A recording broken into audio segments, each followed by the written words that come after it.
Believe it or not, we've been at it almost 6 full months as the Cubs will host the first-place Milwaukee Brewers. There you see Mr. Baseball Bob Uecker coming into the building. We're set for Cubs baseball on Comcast Sportsnet. The Cubs try to slow down the Brewers, who just swept the Cincinnati Reds over the weekend. The Cubs coming off a series win over the Houston Astros. Hi again, everyone. Along with Bob Brenly, I'm Len Casper. The Brewers now, with about 9 days to go in the season, have a magic number of 4 to clinch this division. Bob, let's look at the season series. Cubs were dominated in Milwaukee, but they've beaten the Brewers 3 of 4 here at Wrigley. When you talk about the Milwaukee Brewers, you immediately think about offense with Ryan Braun and Prince Fielder and Corey Hart and on and on and on. But you see the season numbers, 9 victories for the Brewers, only 4 for the Cubs. For me, it comes down to starting pitching. The Brewers, with the addition of Greinke and Markham to go along with Randy Wolf, and tonight's starter Chris Narveson, a very deep starting rotation. And Mike Quade will play his veterans pretty much throughout this 3-game series because it has a lot of meaning against Milwaukee, and he's got his right-handed lineup against the lefty Chris Narveson, who's already beaten the Cubs 3 times. 3 times this year, 6 times in his career. He's undefeated against the Cubs, and it stands to reason. This is a guy that relies heavily on the straight changeup. We know the Cubs struggle against those types of pitchers. Casey Coleman sure could use a good one. He's lost 5 consecutive decisions in the big leagues, and his ERA in his career at Wrigley's over 8. Well, with the shortage of starting pitching in the Cubs organization right now, this is a golden opportunity for Casey Coleman to possibly win a spot in that rotation for next year. Well, again, these games have meaning for the other team, the Brewers, so the Cubs will try to play the spoiler. And the last time they came in, the Cubs won the series. We'll see what transpires here next.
Your Chicago area and Northwest Indiana Lexus dealer, who invites you to test drive a Lexus today. Blue Cross and Blue Shield of Illinois. Blue Cross Blue Shield of Illinois. 75 years being right here in Illinois means no one's closer to your wellness. Experience wellness everywhere. Subway. Every day at Subway, choose from many delicious regular footlong subs for just $5. Subway. Eat fresh. Honda. Visit your local Honda dealer today or go to shophonda.com and find great values on a new Honda. AT&T U-verse. Find out more of what's possible at att.com. AT&T. Rethink possible. And by Southwest Airlines. Find our fares online only at southwest.com. What a gorgeous night for Cubs baseball. Very calm. There's not a cloud in the area. Perfect temperature, mild. This is how you do it. And the Cubs hosting the Brewers, final home series of the season. And the Cubs take the field behind right-hander Casey Coleman. Now the Brewers Southwest starting lineup, they were stone cold offensively until they went to Cincinnati, hit 10 home runs in a 3-game sweep. Corey Hart, Nyjer Morgan, Ryan Braun at the top. You've got Prince Fielder at first. Ricky Weeks back in their lineup. Casey McGee, the former Cub. Another former Cub over on that left side, Jerry Hairston Jr. And the battery, Jonathan Lucroy and Chris Narveson. And let's take a look at the Cubs defensively tonight, brought to you by Degree. Soriano, Bird, and Baker across the outfield tonight against the lefty Chris Narveson. Ramirez, Castro, Barney, and Pena across the infield, third to first. Giovanni Soto doing the catching tonight for our Lexus pursuing perfection starting pitcher, right-hander Casey Coleman. Coming off a rough one against the Reds, a 7-2 loss by the Cubs. Casey went 3 2/3, gave up 6 hits and 6 runs in that game. And unlike the previous start against the Mets, when he did not walk a batter, 3 base on balls against the Reds last time out. He definitely cannot afford to put runners on base via the walk. Now the umpires for tonight. Dale Scott is the crew chief, and he'll call the balls and strikes.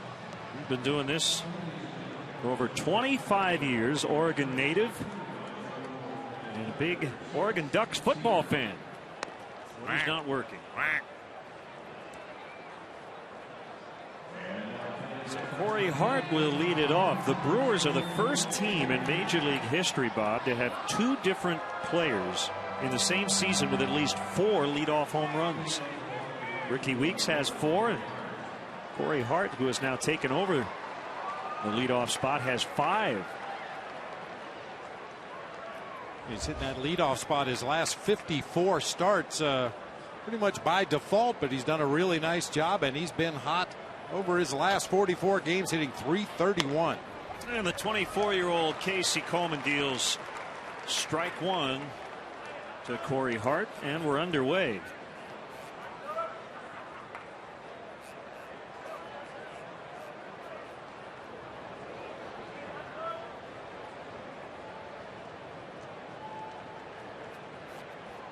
.65 degrees and an east wind at 1.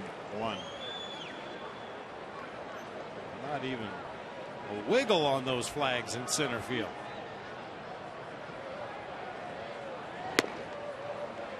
Outside, 1 2.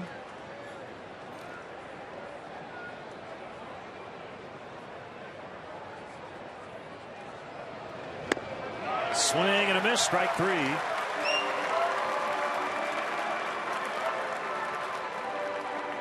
Good start for Casey Coleman. Here comes Niger Morgan. On our Corona Extra pitch tracks, after a series of tailing 2-seam fastballs, Casey Coleman eventually goes to that hard slider low and away and gets a swinging strike from Corey Hart. Very important for Casey to keep the ball out of the middle of the plate. Should pitch to the corners, and if he misses, always miss further away, or if he's trying to go inside, miss further inside. Avoid the center of the plate. That's fouled back. Brewer fans were a little anxious recently as the Brewers went through a 5-game losing streak and they were not scoring. Look at the column on the right. 8 games, they scored 16 runs combined, but they went to Cincinnati and just crushed the ball as Morgan hits it on the ground and is thrown out by Darwin Barney. 2 outs. And I think the main reason they've gotten it going is Ryan Braun, who's coming up, is making a serious bid for the MVP. They've never had a batting champion, but he leads the National League in hitting. Second player in Brewers franchise history to have a 30-30 season. Tommy Harper did it back in 1970, and Braun over his last 8 games ridiculously hot. .429 batting average with 4 homers and 8 runs driven in 8 games. First Brewer ever with 3 100-run, 100 RBI seasons. Third player with 4 100 RBI campaigns. And the list goes on and on. Remember, he had some leg issues in the middle of the year, but those are in the past. So he's hitting for power, for average, and he's running well too.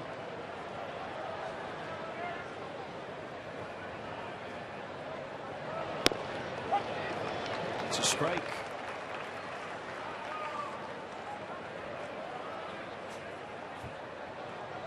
Pretty good.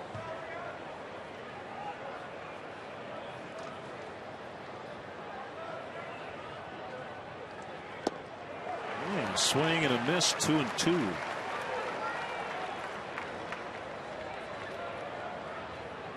Occasionally, when you have a team that has been red hot over their last 3, like the Brewers have been, they get a little overly aggressive. It's fun to get base hits. It's fun to drive in runs. Everybody wants to swing the bat. Lifted in the air out toward Jeff Baker, who's playing right, and Casey Coleman. With a flawless 1-2-3, lefty Chris Narveson to the mound against the Cubs offense when we return.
Written out by manager Mike Quade. Starlin Castro starts it. He's hitting .306. Darwin Barney second.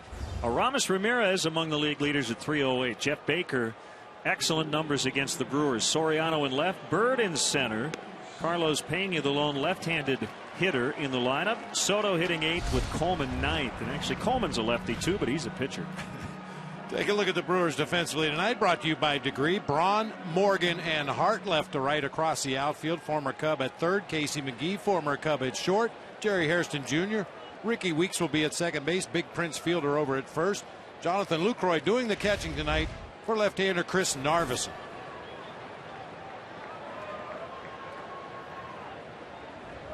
Mentioned earlier, loves that changeup. He's thrown it 35% of the time this year. Very effective weapon, especially against the right-handed hitters. That was a fastball at just 87 miles an hour.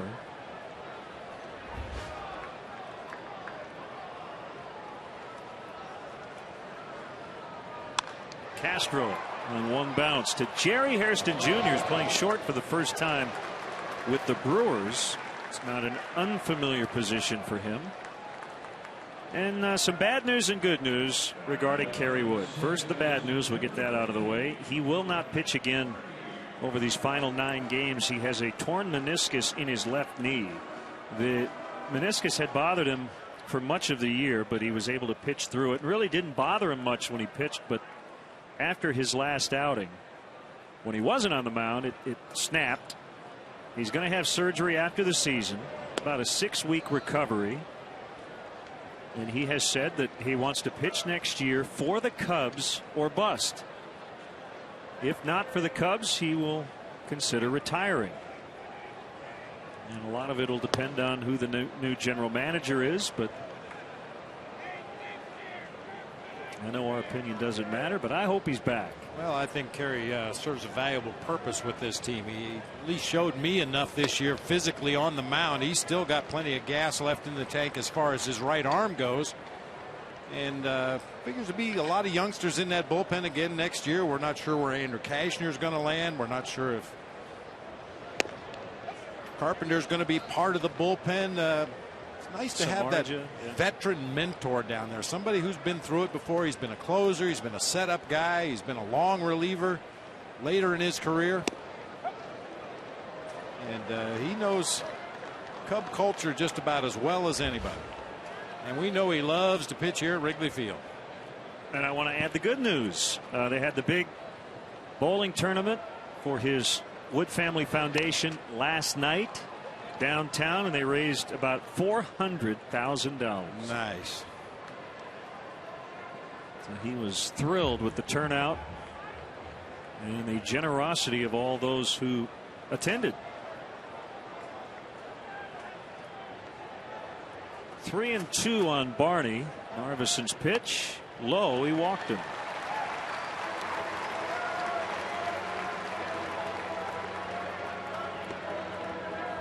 It'll bring up Aramis Ramirez. Walk number 20 on the season for Darwin Barney. 501 at bats on the season. That's a rarity. You see that very often.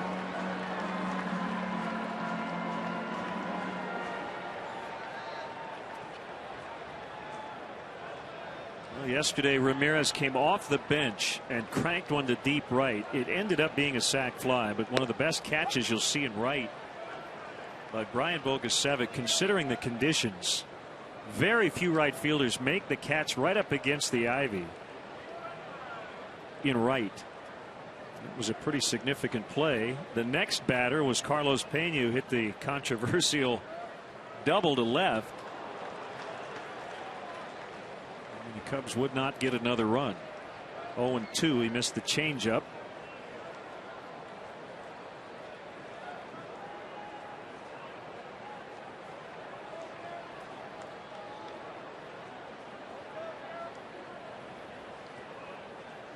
Short lead by Barney at first, and Ramirez stays alive.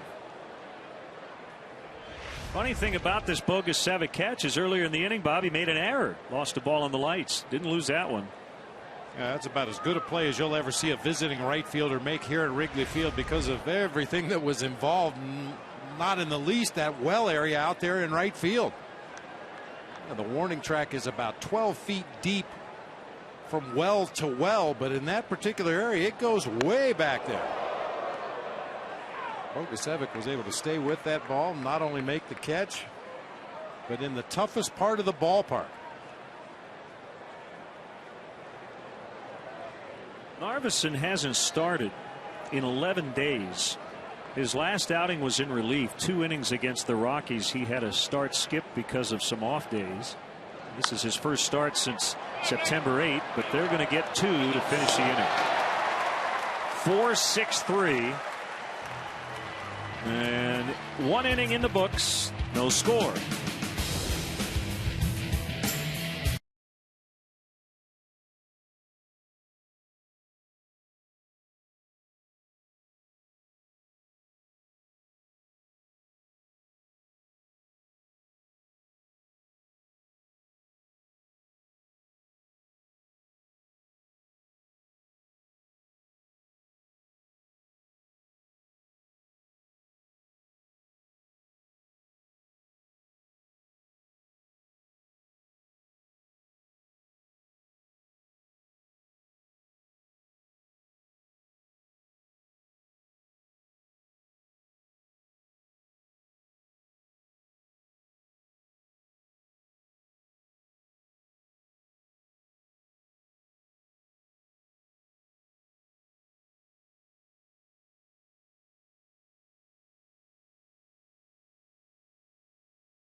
ball game. What we thought was going to be home run number 29 on this season for Carlos Pena turned out to be double number 27 instead.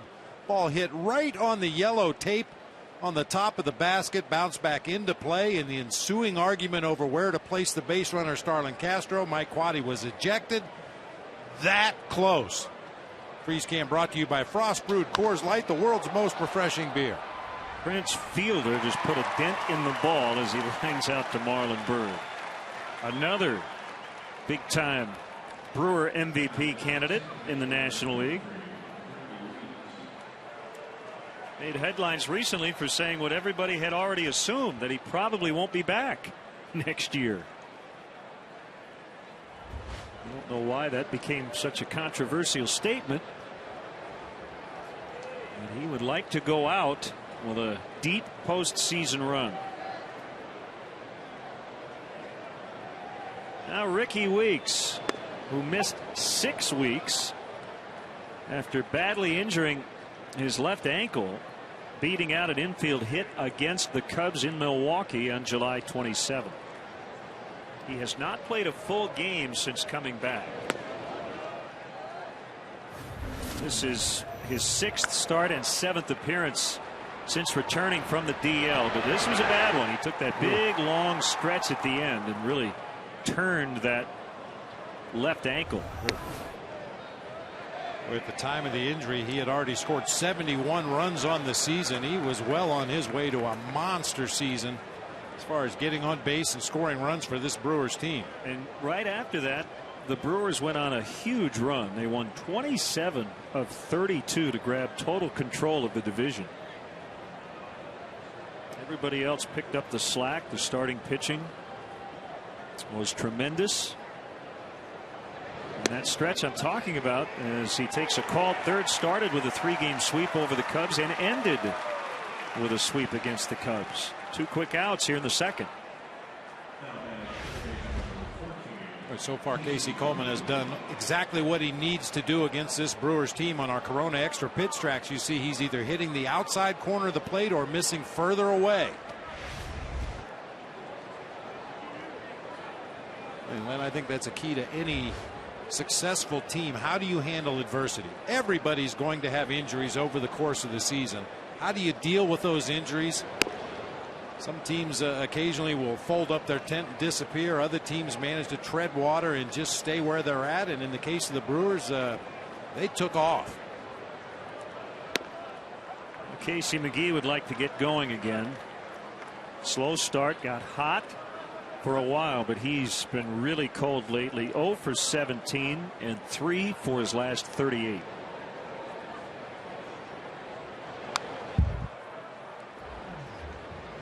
Well, obviously we haven't seen Casey McGee during the course of this extended slump that he's experiencing, but from seeing him so many times in the past, I'd say he's probably trying to pull the ball too much. Casey McGee is a much better hitter when he uses the whole field.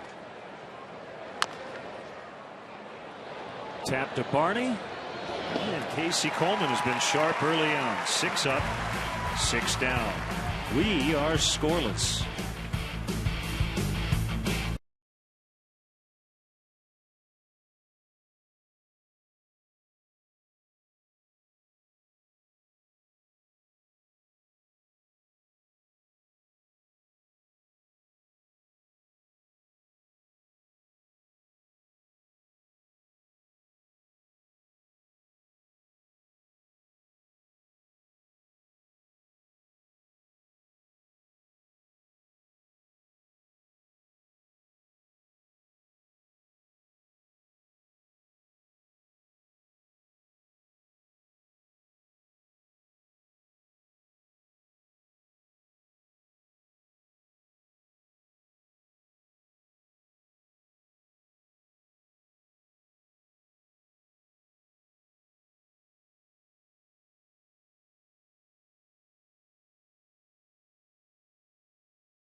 Patrick Show on Comcast Sportsnet. Tune in as Dan talks sports with your favorite athletes, celebrities, and sports media personalities.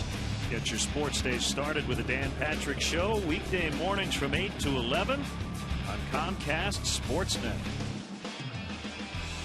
Well, partner, if some of us on the crew napped during the ball game tonight, it's your fault for buying dinner. That was tremendous. Thank you very much. Well, they deserve more than that, for sure. But just a little something to kind of get everybody together and talk about another year of work. Believe it or not, it's hard to believe we're almost done. Here's Jeff Baker against the lefty Chris Narveson.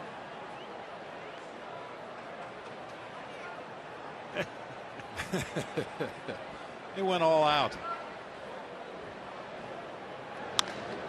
Baker deep to left, hooking, foul. Again, the wind not affecting it. He just hooked it foul. It would have been number 2 for Jeff Baker against the lefty Chris Narveson. We know how Jeff Baker loves to hammer those left-handers. Just a little bit too much side English on that one.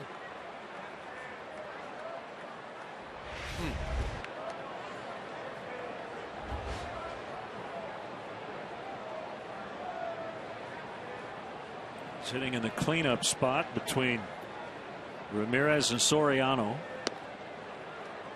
Change up outside.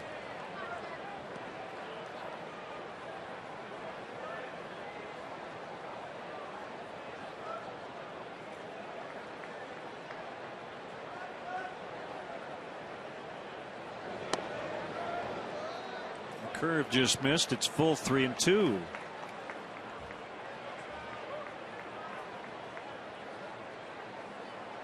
Mike and Dorothy having a little fun. As Baker fouls off. Dorothy always has fun. Yeah, she's always in a festive mood. And she's at the ballpark for sure. Festive and feisty.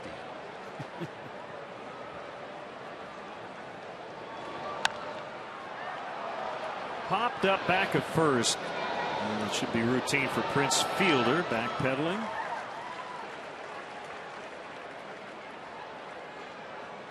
Cubs with a couple of roster moves. Unfortunately, Double-A Tennessee's season came to an end last night as Mobile beat them 3-1 in the best-of-5 Southern League Finals. But they get at least part of the battery. Left-handed hitting catcher Steve Clevenger and right-hander Rafael Dolis are here. So Dolis now in the bullpen and essentially replaces Kerry Wood, who we mentioned will not pitch again. And we got a good look at Steve Clevenger in spring training. That is caught by McGee. Picked it clean right before it hit the dirt. So Soriano lines out. And with Clevenger in the fold now, that gives Mike Quade a little more flexibility, having that third catcher on the roster. Just able to get his glove underneath that smash. Ball hit right on the button, unfortunately right at the Brewer third baseman.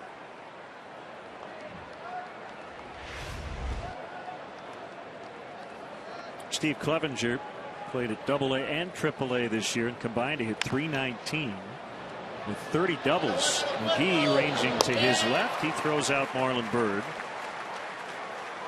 And a quiet first 2 innings. That took Narveson just 9 pitches in the second.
promise. Bring home the big TV of your dreams. Satisfaction guaranteed.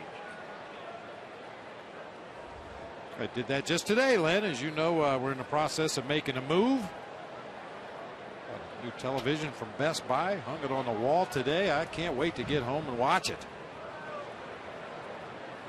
Keith Neal, my buddy over there at Best Buy, takes real good care of me. Right. Called strike on Jerry Hairston Jr. What a nice pickup he was in late July from the Washington Nationals.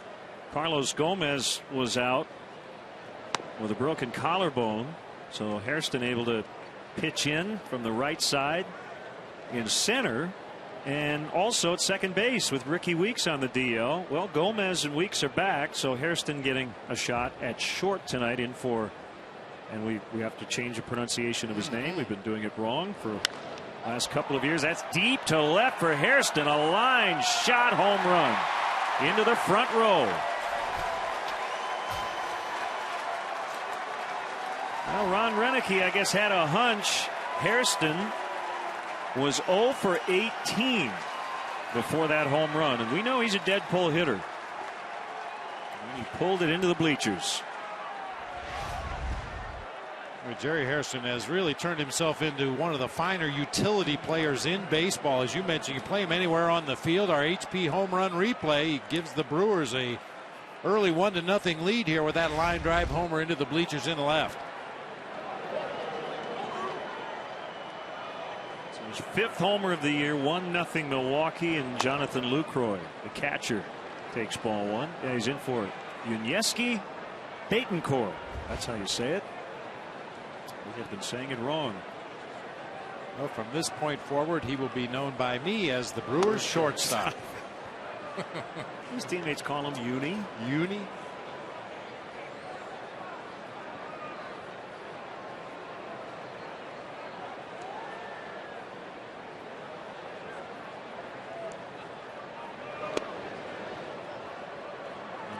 Agree, but I would describe Jerry Hairston Jr. as a very useful part on a good team. Absolutely. Play a lot of different positions. Probably not a guy you would want to start every single day at one position, but could do so if somebody went on the disabled list for a couple of weeks and you needed a guy to play third base or play left field or play center field or second base. You could plug him in there, and you know he's not going to hurt you defensively. All four. Well, Coleman now struggling against the bottom of the order after making quick work of the top 6. A home run and a walk, and now the pitcher Narveson, who handles the bat pretty well, will undoubtedly be asked to bunt here.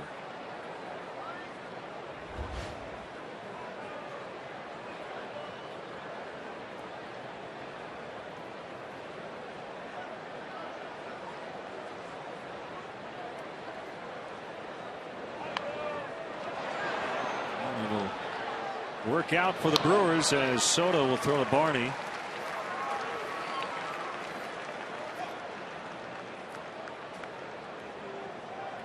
Follow all of tonight's stats and info in real time with Cubs in-game live only at csnchicago.com. Brought to you by Honda.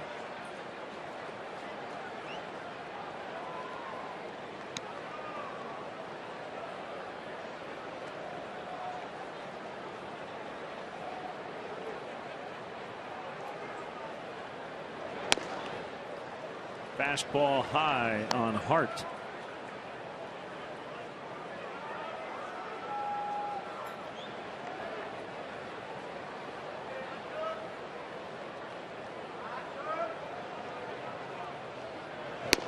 Swing and a miss.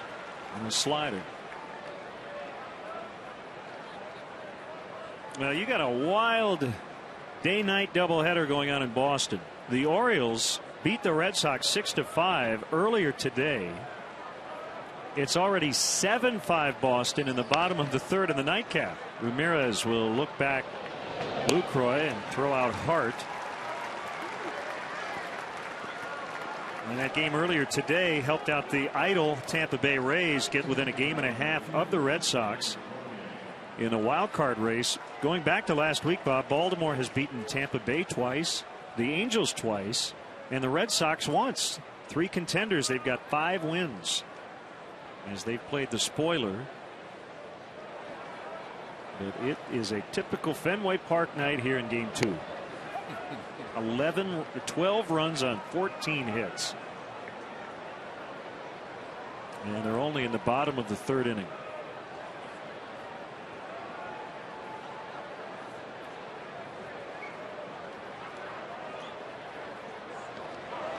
Morgan gets hit by that pitch.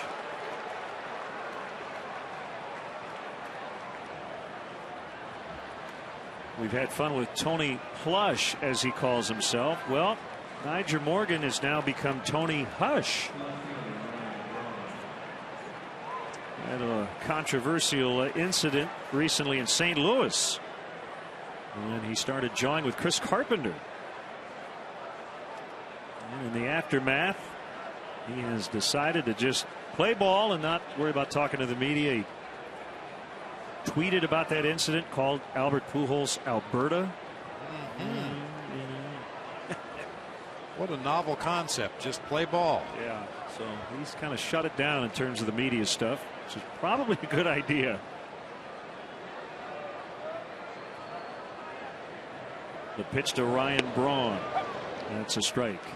This was a weird one because it didn't appear as though the Carpenter really said anything. But Morgan threw out his whatever he was chewing on, gum or whatever, and benches did clear. I don't think any punches were thrown. Albert Pujols got right in the middle of it. Tell you, those 2 teams have built up some animosity over the last couple of years. The Cardinals haven't been making a lot of friends anywhere they play, and with some outspoken, flamboyant players on this Brewers ball club, it figured that some sparks would fly. Just outside. 1-2. I mean, the acknowledgement among Morgan's teammates, I'm not sure who it was who said it, but they said, you know, if we weren't winning, it wouldn't go over quite as well. But that's who he is. That's how he plays. A lot of energy. Not afraid to trash talk as Braun strikes out. So they strand 2. Before that, Hairston hit a leadoff home run. It's 1-0 Milwaukee.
For the last night game of the season tomorrow when the Cubs host the Brewers right here at Wrigley Field.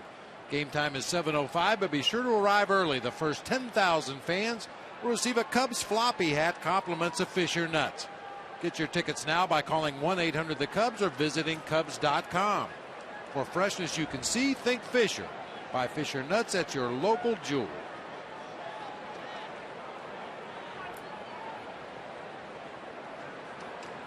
What a night. Again, tomorrow night's a final night home game. 1:20 start on Wednesday, then the Cubs' final off day Thursday. They'll travel to St. Louis for the weekend and finish up in San Diego next Monday, Tuesday, and Wednesday. Carlos Pena looks at a strike.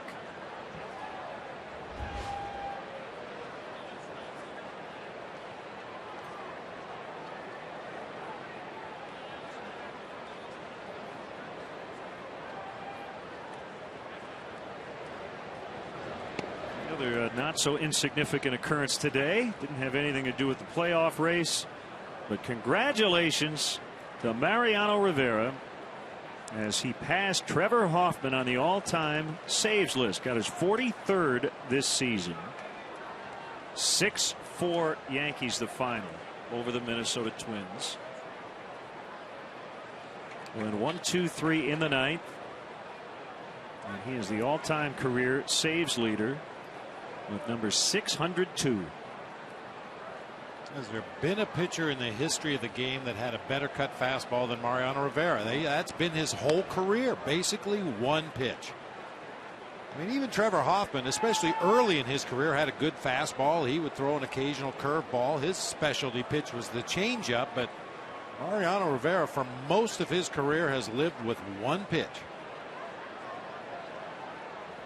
He's been one of the top pitchers in postseason history as well. I mean, he's done it all.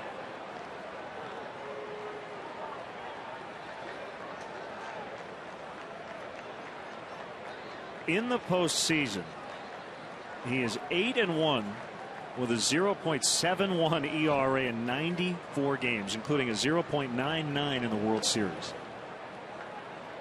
You kidding? What was his record? 8-1 with 42 saves. I wonder when that one loss was. I want to say 10 years ago. That's a good point. The only blemish. 86 hits and 139 and 2/3 innings in the postseason.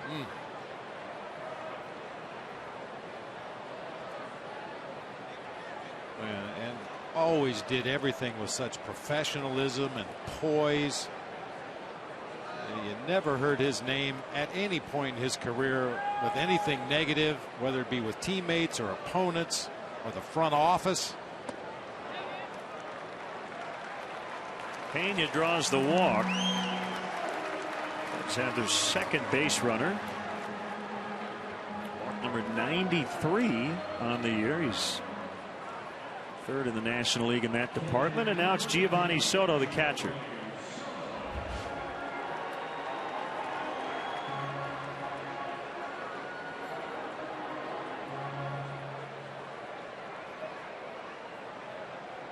How about 139 and 2/3 postseason innings? 2 home runs allowed.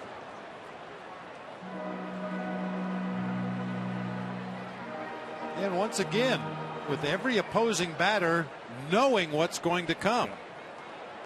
He's faced 523 batters in the playoffs, and only 2 have taken a deep. That's a strike. 1-1.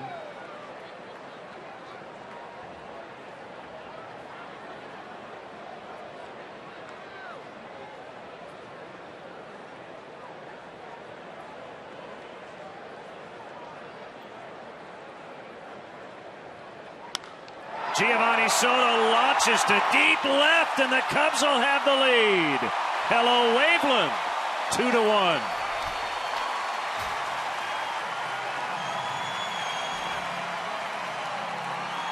He got all of it.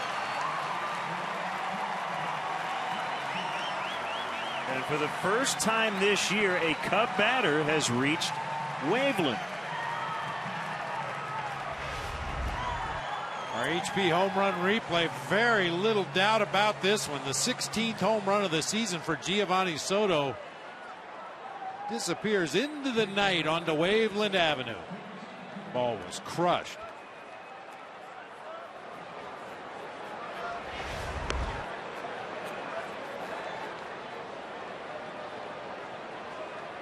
It's Casey Coleman the lead.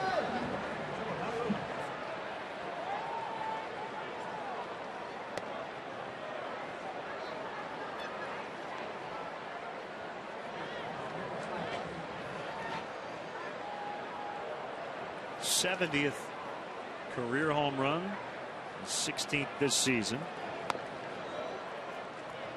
1-2 to Coleman.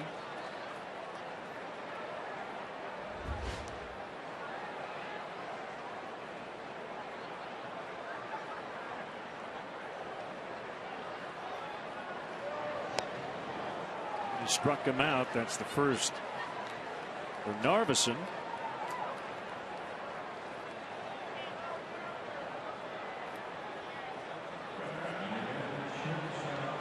Watch Comcast Sportsnet game replays on demand with Xfinity TV from Comcast. Don't miss the action. Call 1-800-XFINITY today. Wouldn't have seen that Gio home run on demand a little later. Over and over and over. Are you doing the Dave Clark references again? Not intentionally. Oh, okay. Got into that a little bit the other day.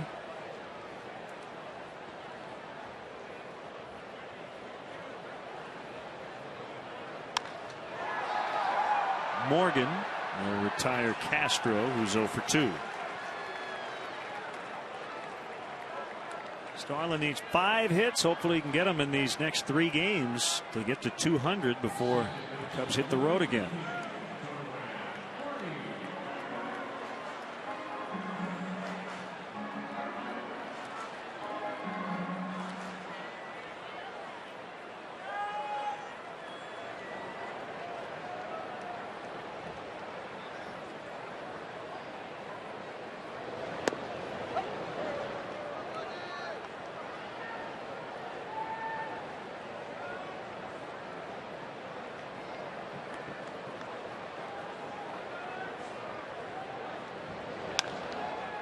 Barney dunks it into center. That's a base hit. He's been on twice.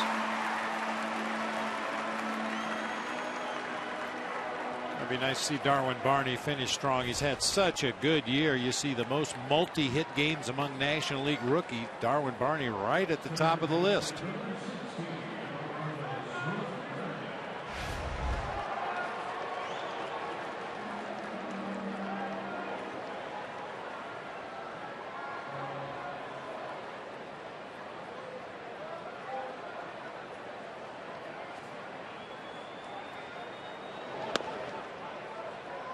Ball 1 to Ramirez.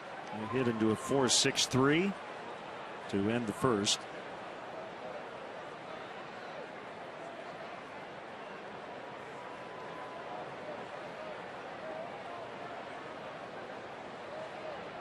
Slide step in the pitch. That's a strike. 1-1. Well, the slide step is designed to slow down a running game, but it's effective against the hitter as well. That time Ramirez didn't look like he was quite ready for that Narveson delivery and took it for the called strike. Narveson, a former Cardinal.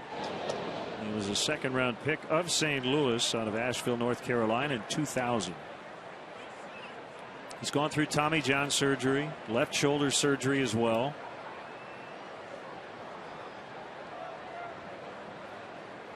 Pretty good minor league free agent signing, wouldn't you say, for the Brewers prior to the 2008 season. 12 games last year.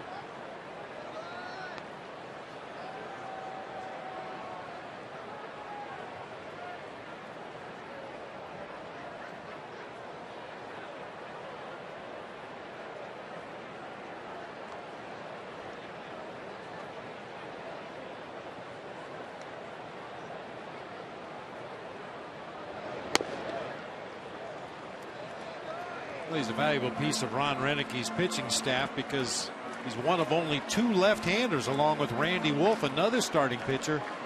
9 right-handed pitchers in the bullpen. That might mean, actually, it's bad and good for him. He's their 5th starter, which means he's not most likely going to be a starter in the postseason.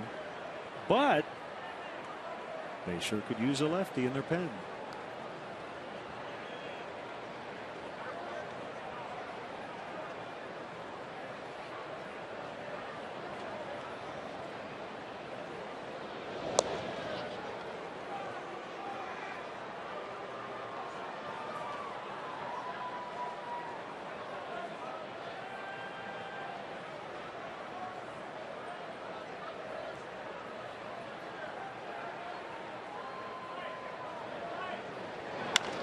Ground ball, base hit.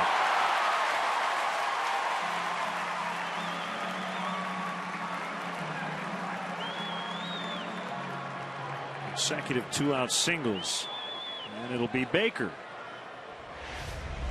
Ball was scalded to the left side. Our Corona extra pitch tracks that down and in area. Ramos Ramirez with the quick bat gets the barrel to it before Casey McGee can even react down there at third base.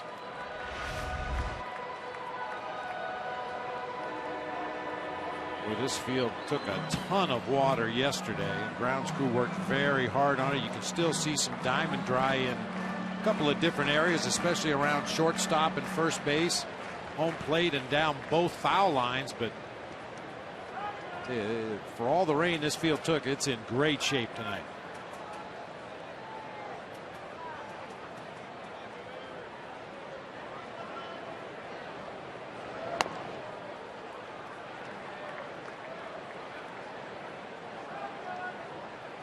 Talking to some of the guys on the grounds crew before the game today, they're all fired up for the day game Wednesday, and they will lead the crowd in the 7th inning stretch.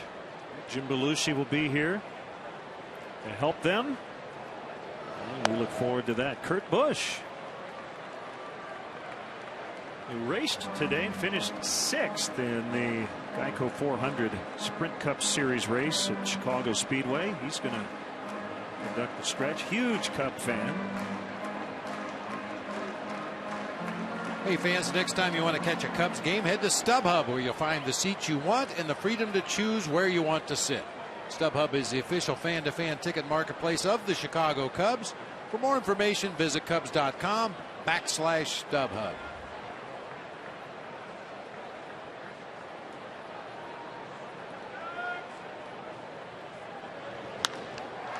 Fly ball, right center. And it's Corey Hart just onto the warning track in front of the 368 marker to make the grab, and that'll end the inning. The Cubs with 3 hits, including a 2-run homer onto Waveland by Giovanni Soto. The Cubs lead 2-1.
From Taco Bell, open 1 a.m. or later.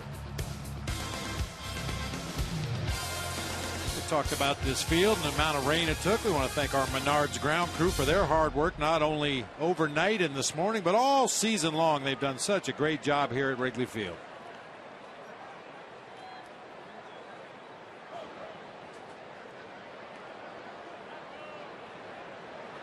Prince Fielder will lead off for Milwaukee here in the 4th inning.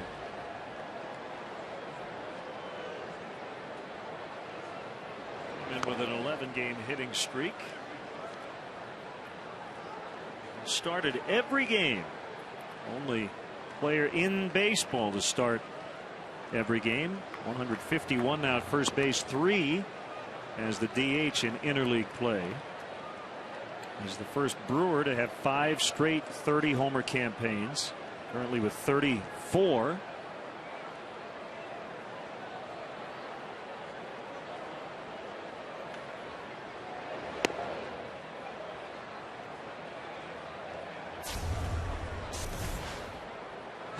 Well, kind of the generic 3rd and 4th place hitters, but we know who those guys are. Yeah. Braun and Fielder. Pretty good. 2-2.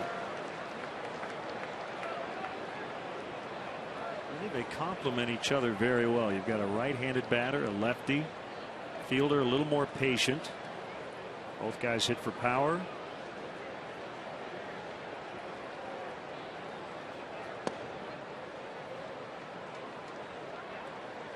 Just looking at the Brewers media notes here, Prince Fielder is the only Brewer to hit in the 4 spot this year. Corey Hart did play 10 games in the number 3 spot in the lineup. Mark Kotze 4 games, but Ryan Braun has been in there for the rest of them. Ground ball to shallow right. Darwin Barney with the shift. Giving himself a little extra time.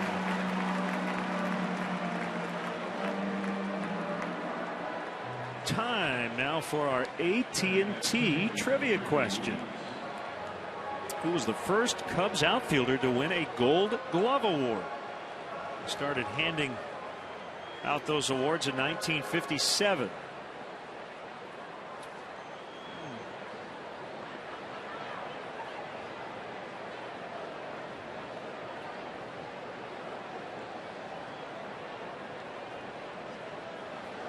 Ricky Weeks takes a strike.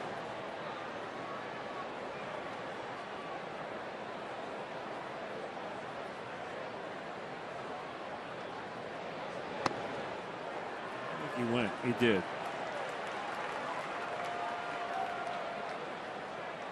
You know, and I'm sure the Brewers would have much preferred to have Ricky Weeks available all season long. We showed you that horrific ankle sprain he suffered against the Cubs earlier. Spent about a month and a half on the disabled list, but in an odd kind of a way, they've got a fresh player here at stretch time and potentially going into the postseason. Weeks strikes out for the 2nd time. Just contemplating our AT&T trivia question. My initial gut answer was Andre Dawson, but then I remembered, and I would hate to overlook, a member of the Cubs coaching staff. I think the answer is Bobby D. Good guess. 1984. We'll see.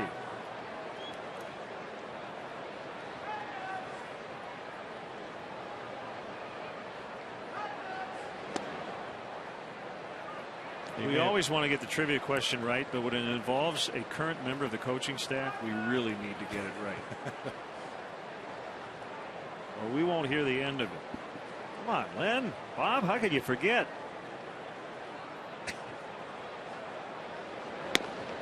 Two and one.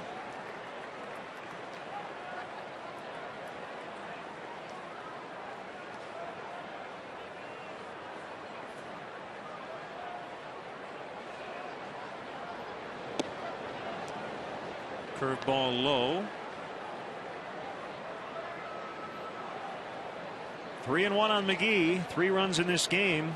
Couple of homers. Hairston Jr. for the Brewers. Soto 2-run shot for the Cubs. And a 2-out walk with Hairston coming up.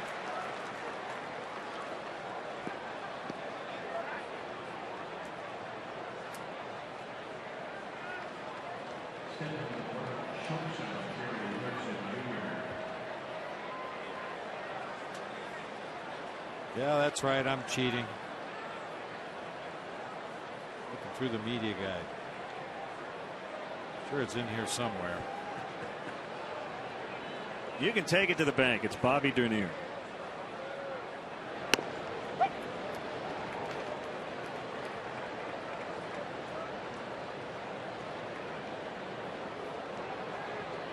And if that's the case, it would have been 27 years after the first award was handed out. Cubs outfielder finally got one.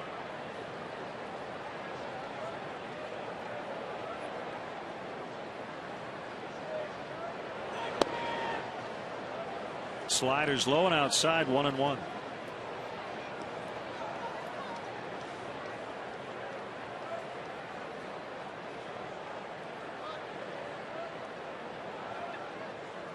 We're with you again tomorrow night here on CSN at 7. Sean Markham and Randy Wells. And then the day game Wednesday, Randy Wolf and Matt Garza.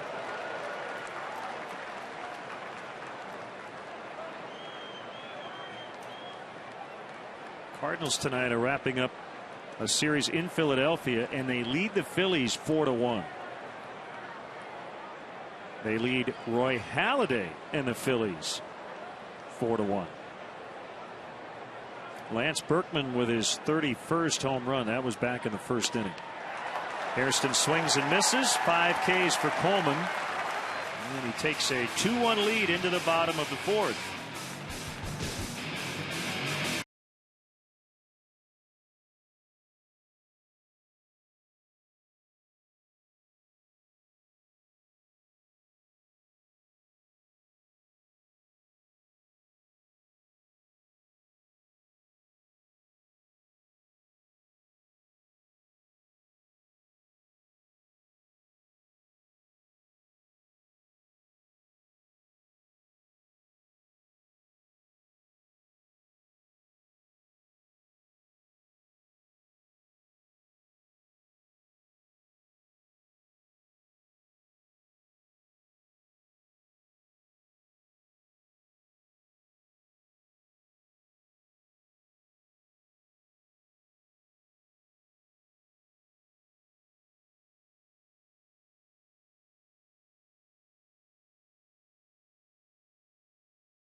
Question: first Cub outfielder to win a Gold Glove award. It was Cubs leadoff man and center fielder Bob Dernier. Andre Dawson would win a couple. That's it in terms of Cubs outfielders.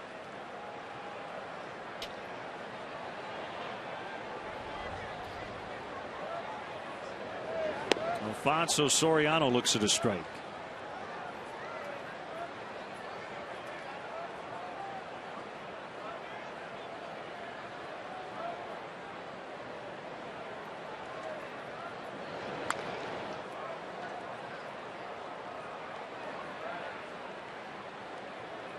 Bobby Dernier was one of those outfielders that was really light on his feet. He just seemed like he was gliding across the outfield grass here at Wrigley or in any of the road parks in the National League. And depending on who his corner outfielders were during his career, he had to cover a lot of ground. Morgan was playing pretty deep, so long run in. He gets to the spot. Well, the other thing, back in your day, there was a lot of artificial turf. So any ball that got into the gap that was on the ground, you had to have some speed to cut it off.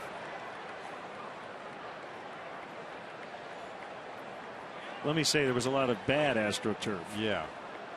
They didn't really perfect it until most of it went away. Yeah. I don't think there was ever good AstroTurf. Yeah, we've talked about it many times in the past. You know, for a young kid, you get to the major leagues and your first opportunity to play on artificial turf. Oh, man, this is great. Yep. That's what my orthopedic surgeon said, too. They love artificial turf.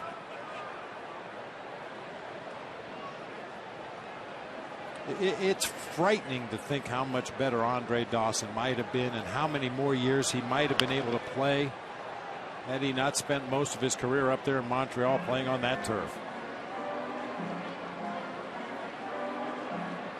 I mean, his career was already good enough to get him into the Hall of Fame, but man, oh man, he might have been able to play another 5 or 10 years in the big leagues.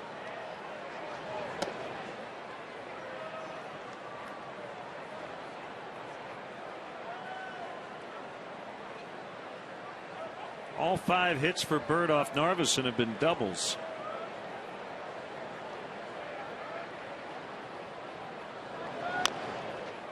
Changeup is tapped, and Narveson in a hurry couldn't pick it up. It's an error on the pitcher. Different teams have different philosophies for their pitchers, their corner infielders, and their catchers trying to pick up a ball like this, whether it be a bunt or in this case a swinging bunt. I was always taught, and a lot of infield instructors teach, to use your glove and your bare hand and sweep the ball into your throwing hand. When you just try to reach down with that throwing hand and grab it clean, especially if the ball is still rolling, it's not always an easy play, especially as Narveson was trying to turn his body and get into a position to throw and pick up the ball at the same time.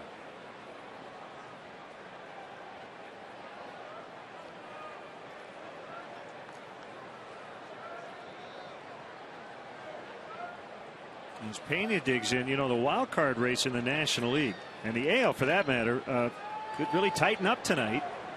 I told you the Cardinals are leading against Roy Halladay and the Phillies, and the Braves are trailing in Florida.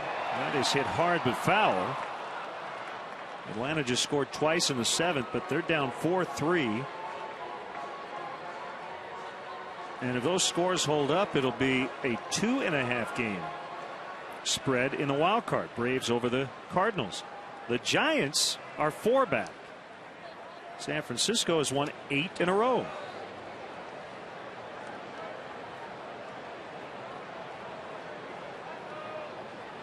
And got their closer Brian Wilson back off the disabled list. We're off tonight.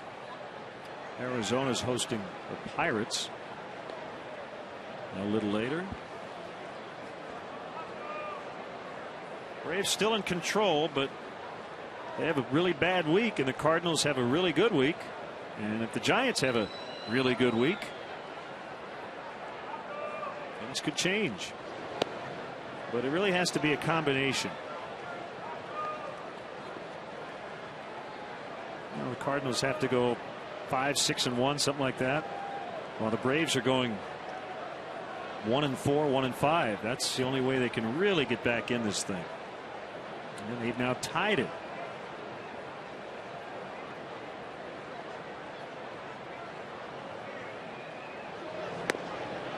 Outside to Pena. Meanwhile, Boston leads Baltimore 11-6 in the bottom of the 4th, having already lost earlier today.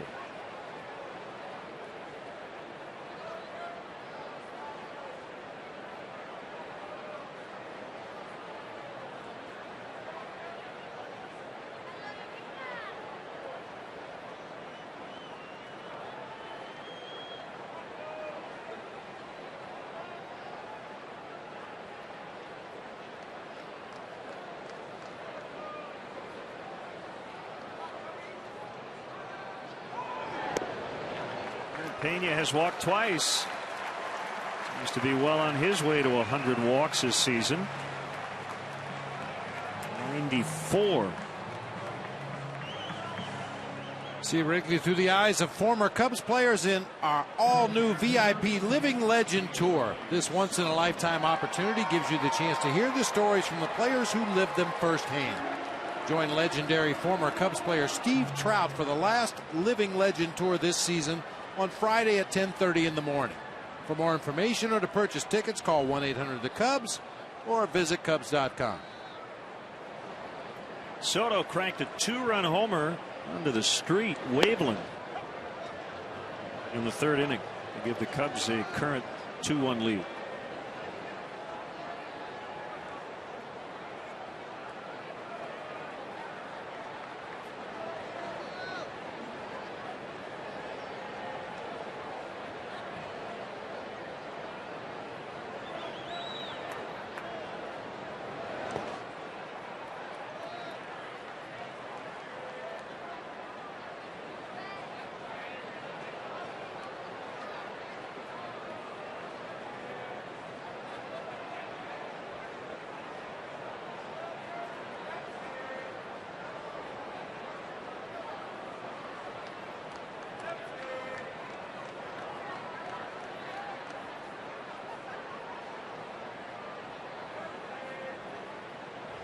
One pitch, swing and a miss. We talked about that Chris Narveson changeup even before the ball game started. When he gets into trouble, when he has runners in scoring position, that is the pitch he's going to go to most of the time, especially against right-handed hitters. So Marco Estrada up. Curveball low, 2-2.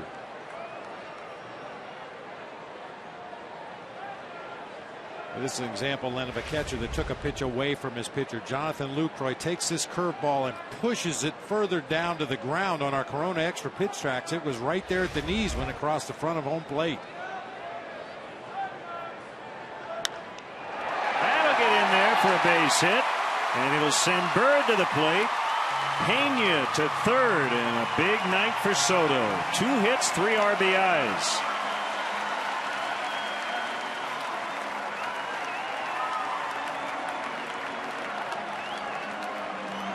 Earlier we saw Narveson quick pitch with the slide step to Aramis Ramirez. Does not fool Giovanni Soto in the least. Went down and golfed that ball into the gap in right center field for an RBI base hit. Pitching coach Rick Kranitz is out to the mound. You've got a bigger bullpen with the September roster, and you have a team very much thinking about October. So I think the hook will be a little quicker on a night like this for Ron Renicky, and maybe for a team that's out of it. And remember, Narveson is coming off an outing in which he pitched his 2 innings in relief 5 days ago. And he struggled in his previous start. Gave up 6 runs in 5 2/3 against the Phillies on September 8th.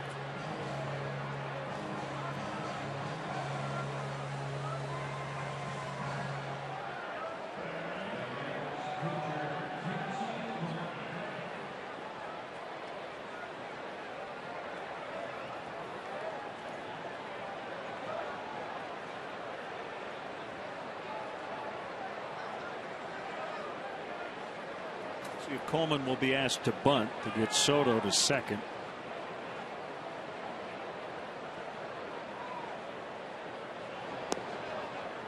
Showed it and took it low.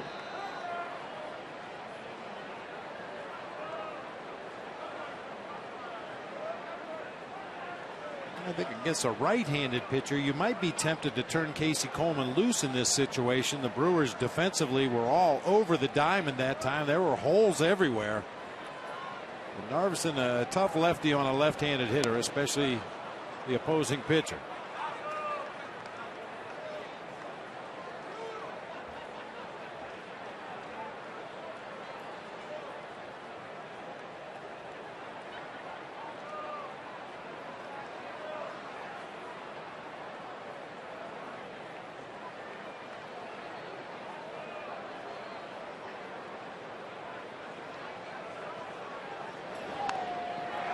Good job by Coleman. High throw, but fielder able to get it.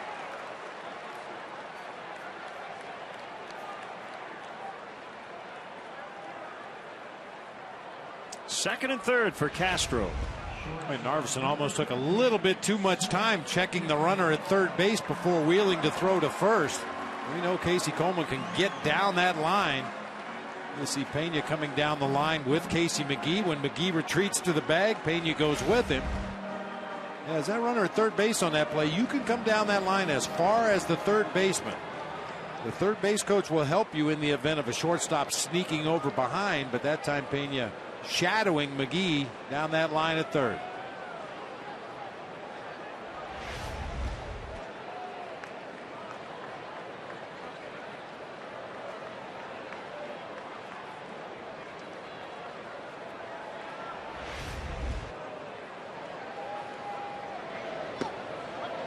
Curve for a strike.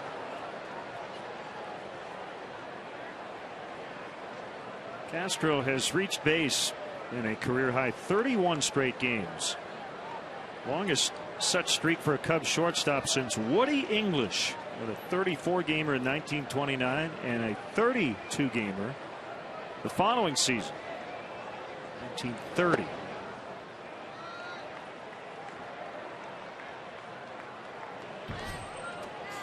Tim Dillard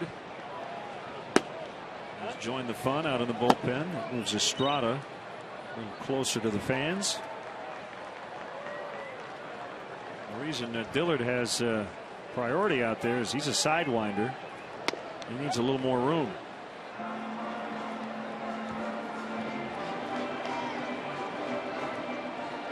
That ends up in fair territory.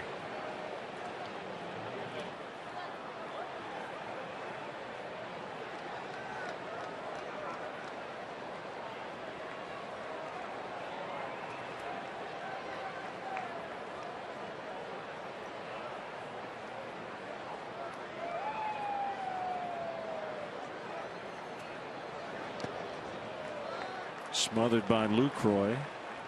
2-2.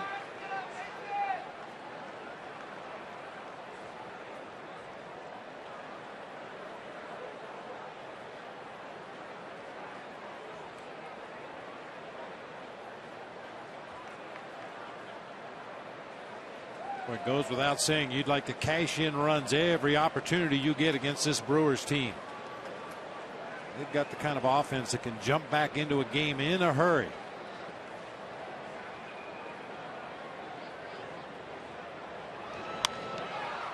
Flared out into shallow right center. Ricky Weeks will make the sliding catch, saving a couple of runs.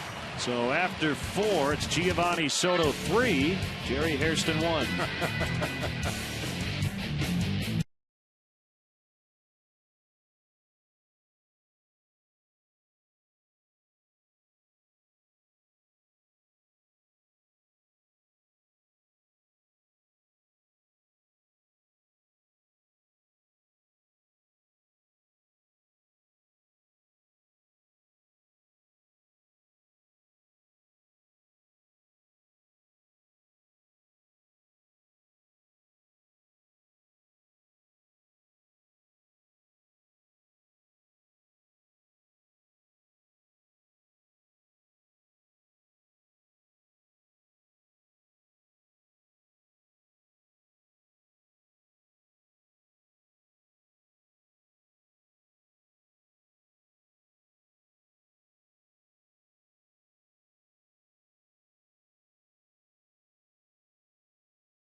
100th texter, you could win $5 footlong subs from Subway.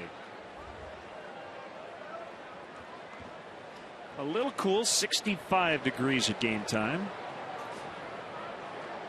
And nobody's complaining. The Cubs have a 3-1 lead over the first place Brewers.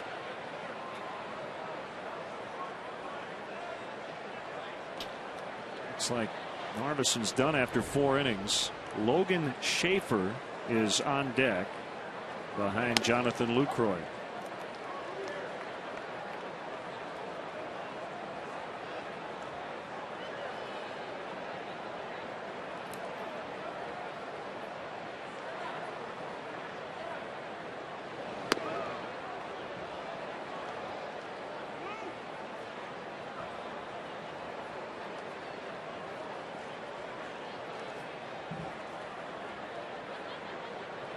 Lucroy walked his first time up.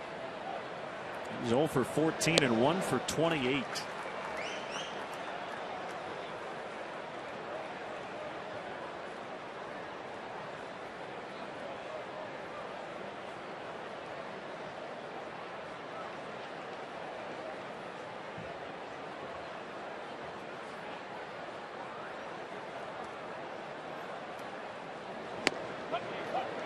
Called strike 3.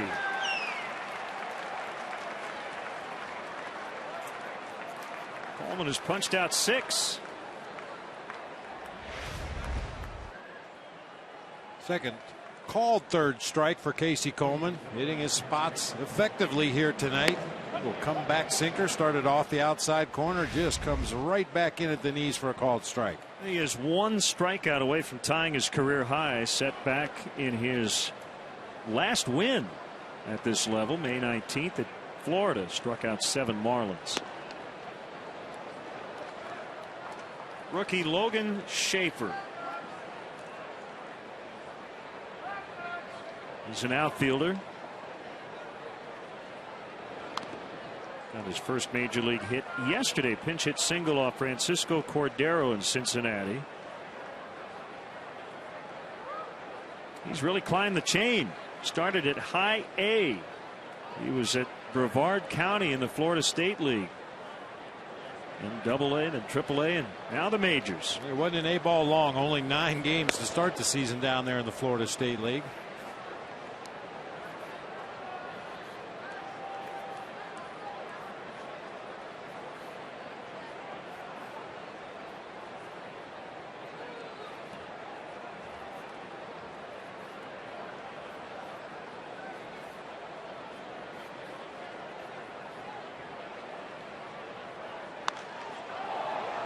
High fly ball. Marlon Byrd camped underneath.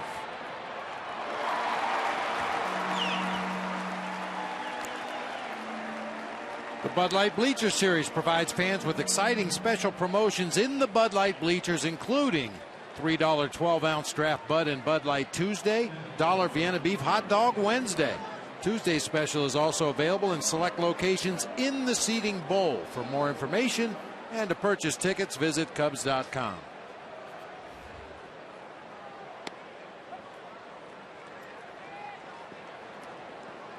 No more free T-shirt Monday reads since this is the last one.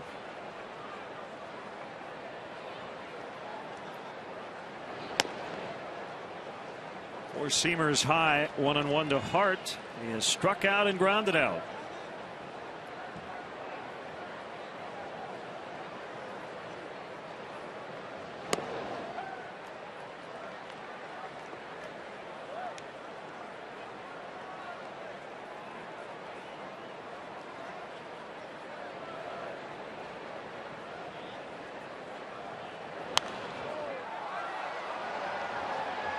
Play for Pena. It's one of those rare nights at Wrigley Field when the ball is actually going to play as it should. The wind is not a factor whatsoever. We've seen a lot of nights when the wind is blowing in from left field, that ball might have been pushed into the upper deck. Playing about as true as you will ever see here at Wrigley Field.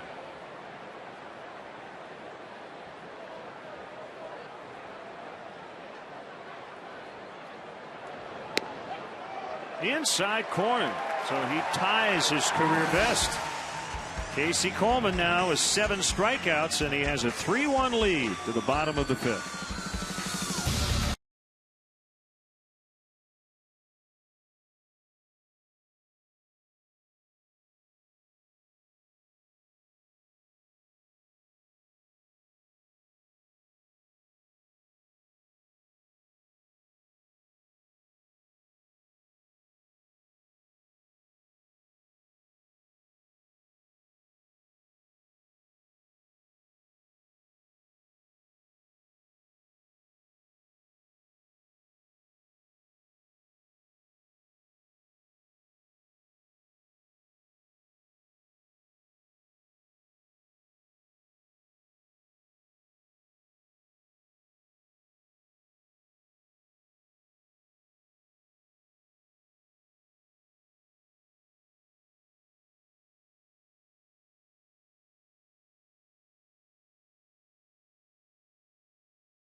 Into the bullpen for Ron Renicky. It's Marco Estrada, right-hander. He likes to use his changeup. Former Washington National, born in Sonora, Mexico, but grew up in Southern California, and he went to Long Beach State.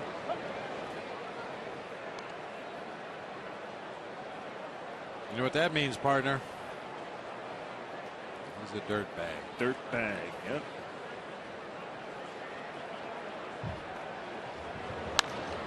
Barney down the right field line, foul.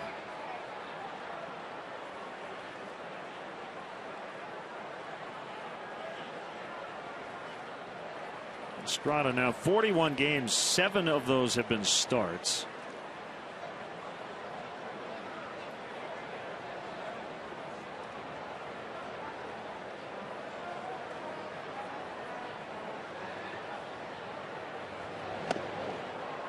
On a rising fastball.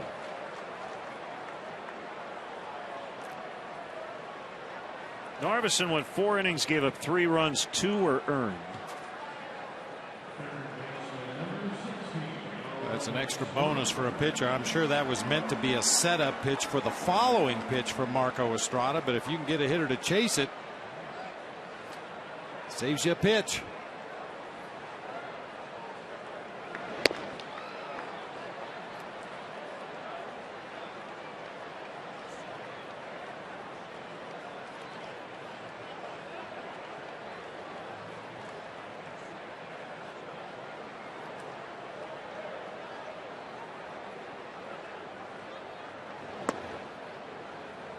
And 1 to Ramirez. Going into tonight, you go back to July 31st. Ramirez hitting .356. And only Ryan Braun and Troy Tulowitzki have had higher batting averages during this stretch.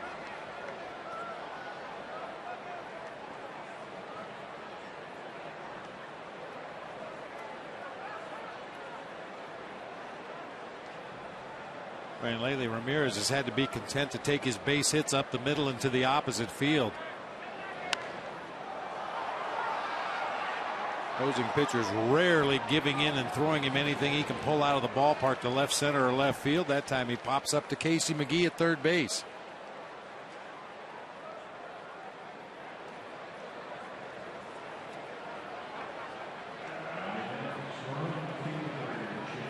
Jeff Baker with 2 outs.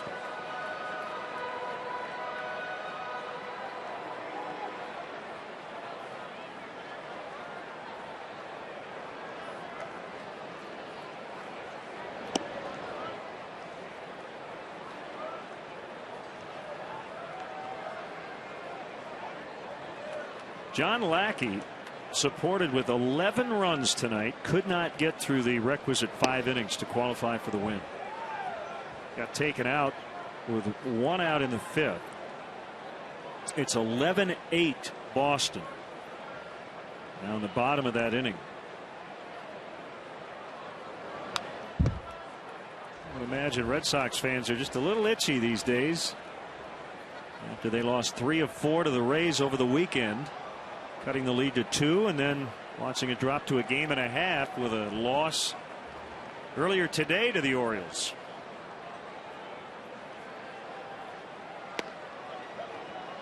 Called strike 3, and that'll end the inning. We head off to the 6th, game 1 of this series, and the Cubs lead 3-1.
Tribune writers, sports stars, and celebrities join host David Kaplan to discuss the day's hottest sports topics and set the table for the night ahead. Chicago Tribune Live, presented by Captain Morgan, weeknights at 5:30 on Comcast Sportsnet, fans' best friend. Outside to Niger Morgan.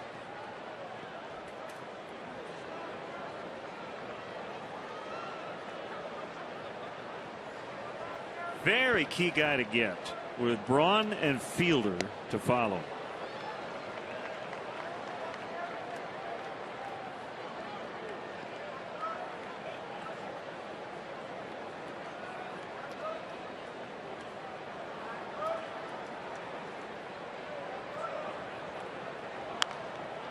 Late on the fastball, and it's 1-2.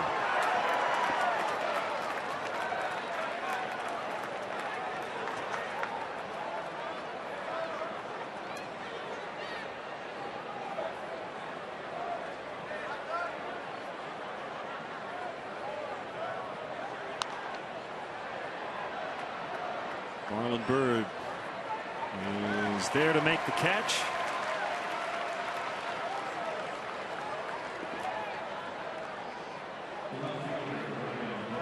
The 27th annual Cubs convention will take place at the Hilton Chicago on January 13th, 14th, and 15th, 2012. Rooms are available now by calling the Hilton Chicago at 312-922-4400 and asking for the Cubs convention rate. Weekend passes will go on sale in early November. For more information, visit Cubs.com. Coleman's done a really nice job against Ryan Braun tonight. Previously, Braun was 7 for 10 with a home run against Coleman.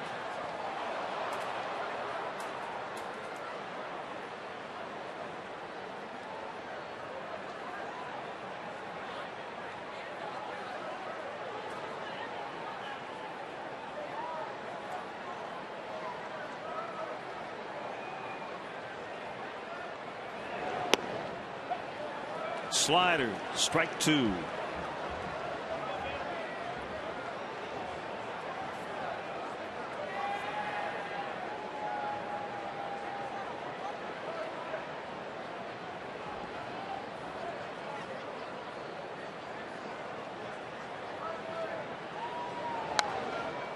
Pitch was not where Gio wanted it, but it was fouled off. He wanted it outside. That ball was up and over the plate. Good miss. Sometimes you get away with those. Usually not to Ryan Braun, but the time he was able to get it past him far enough, all he could do was foul it out of play. Another one. Ended up down the middle. You know, I was talking the other day about Joey Votto missing a bad Carlos Marmol slider. Is it the case sometimes, Bob, that Braun maybe is looking away, and when he doesn't get the pitch where he thinks it'll be, that's why he fouls it off, even though it looks like a good pitch to handle? Yeah, you don't take as aggressive a swing as you might if you get the pitch you're looking for in the location you think it's going to be. Nice job by Soto. He pounced on it and throws out Braun. Strong game tonight both ways for Soto. Swinging bunt. See Braun busting it out of that batter's box. Gio had no time to waste. Got to it with the bare hand play and gets Braun by about a step and a half down there at first. You know, the other thing about those pitches that caught a little too much of the plate, batters tend to swing differently when they're down 0-2, don't they? Oh, they sure do. I mean, you know you have to protect against everything. You got to be able to fight off a pitch that might be on the inside corner, but yet cover that outside corner of the plate as well. That's why you see a lot of funny looking swings with 2 strikes, unlike that swing by Prince Fielder right there. I'm waiting for the flags to move in center. The first breeze we felt tonight.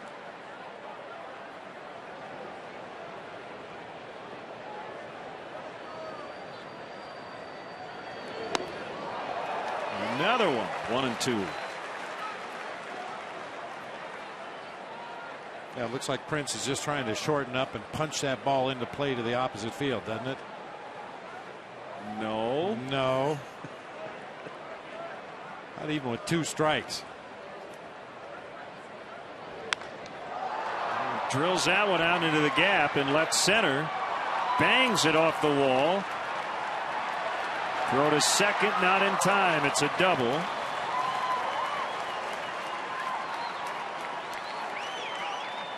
So he extends his hitting streak to 12. It's a 69th extra base hit. 34th double of the season. Marlon Byrd was shading him over toward the gap a little bit in right center. Soriano playing deep and straight away in left field, and Prince just split that gap perfectly.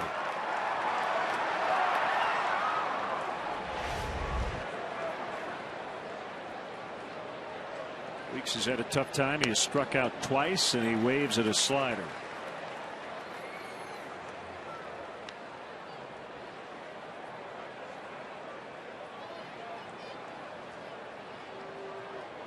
Well, Milwaukee hasn't clinched anything yet.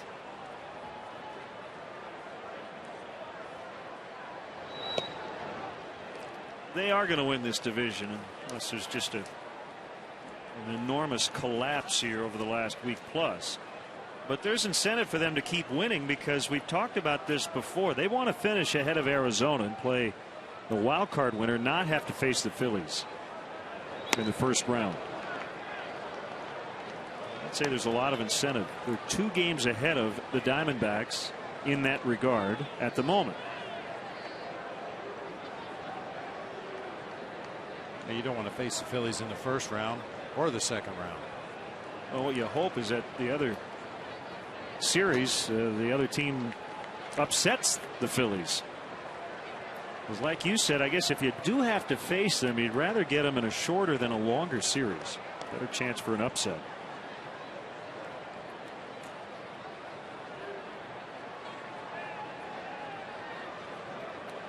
He was filling out his taxes. And the 3-1. Breaking ball strike. 3-2. You put nachos on an expense report.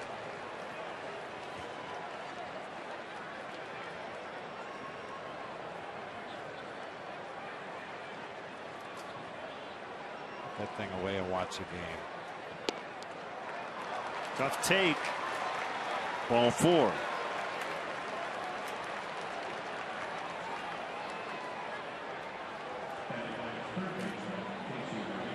There have been starts for Casey Coleman in the past where this is kind of how things fall apart. 2 quick outs here in the top half of the 6th inning. And Prince Fielder in the hole gives up the double to the gap in left center. And then obviously pitching carefully to Ricky Weeks ends up losing him. Now you just got to take a deep breath, regroup, keep in mind what it is you've been doing successfully out there on the mound tonight and focus on one pitch at a time.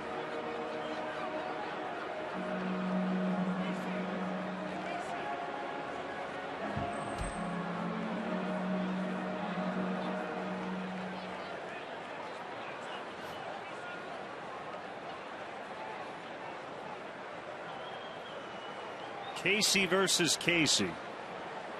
Well, you know, we've talked about Casey McGee's struggles this season. He was the Brewers' most valuable player last year. You could book it in a situation like this that he was going to try to drive the ball to right field. Anticipating that opposing pitchers were going to work him away. He'd dive out there and drive that ball into right field as consistently as any RBI producer in the National League. You could guarantee he was going to take at least one shot to right field. Called strike 2. Called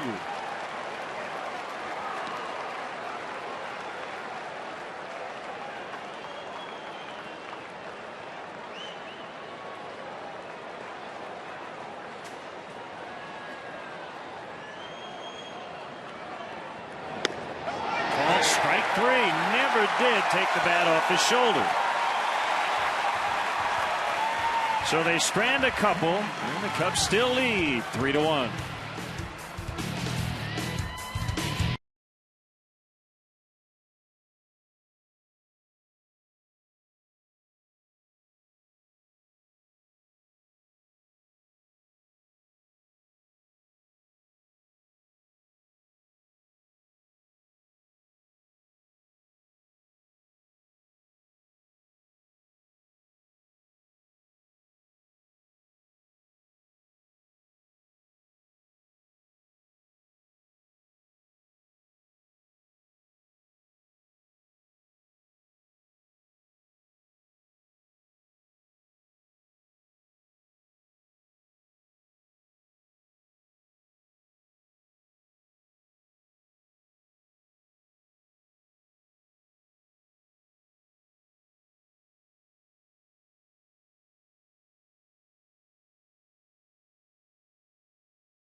The 2011 baseball season, so don't miss your chance to see Cubs baseball at Wrigley Field.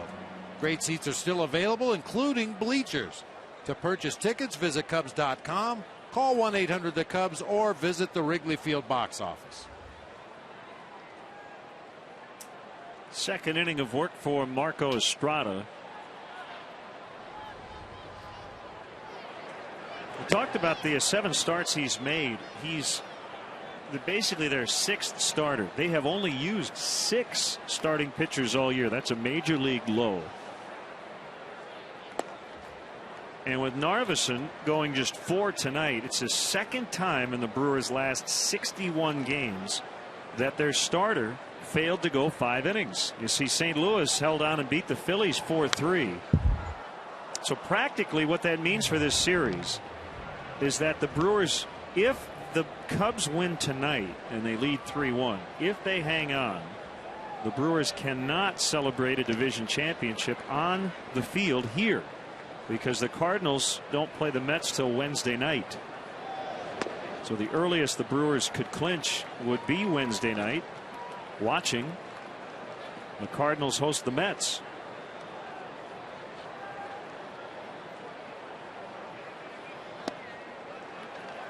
And Soriano draws the leadoff free pass.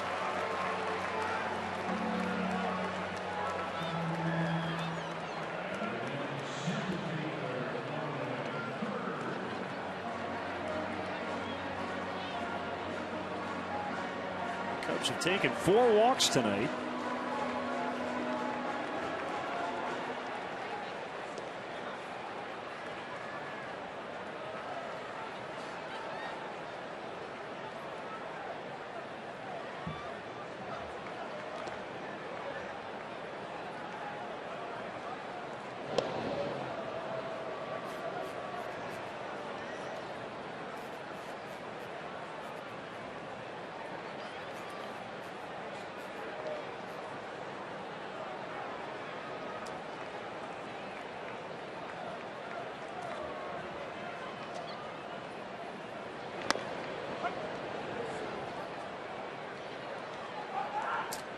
Got the paid attendance tonight, 35,076.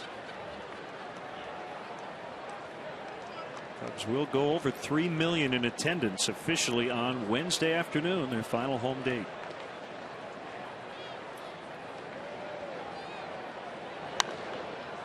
Shank foul, 0-2 to Bird. Maybe it's my eyes playing tricks on me, Len, but it looks like Marlon Byrd is carrying his hands a lot lower in his setup in that right-handed batter's box. He usually has them a little higher up near that back shoulder. He's kind of dropped him down into a lower slot. We saw Ramos Ramirez do that about midway through the season, and he really took off offensively. That's a good catch. You see, ultimately he does get his hands back up into that good hitting position, but as he's waiting there for the pitcher to deliver the ball, a much more relaxed looking stance for Marlon Byrd.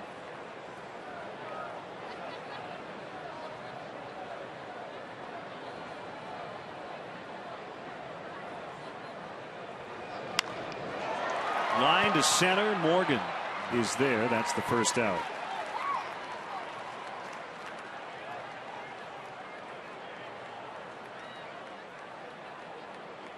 Atlanta 5, Marlins 4, bottom of the 9th. Craig Kimbrell is on as Atlanta put up a 4 spot in the 7th after they were trailing 4-1.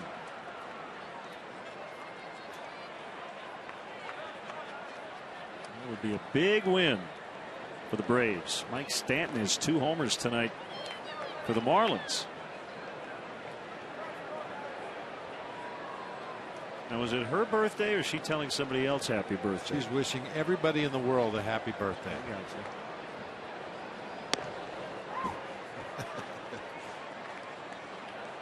It's hard to tell whose birthday it was with that group. We're all celebrating.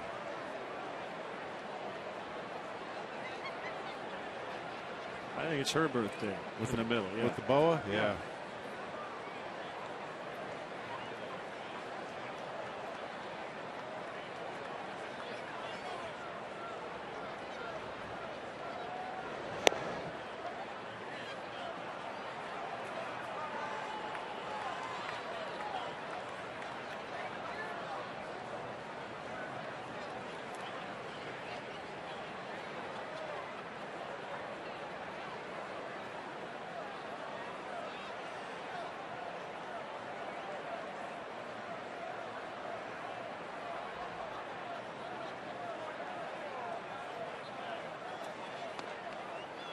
Way outside, 2-2.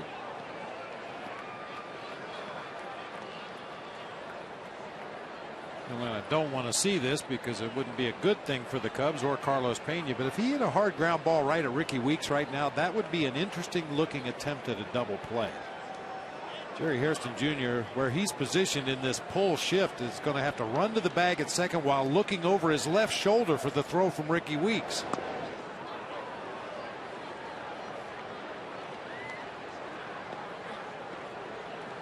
I don't think there's any way Casey McGee could get over there to cover the bag at second from where he is on a ground ball to Ricky Weeks.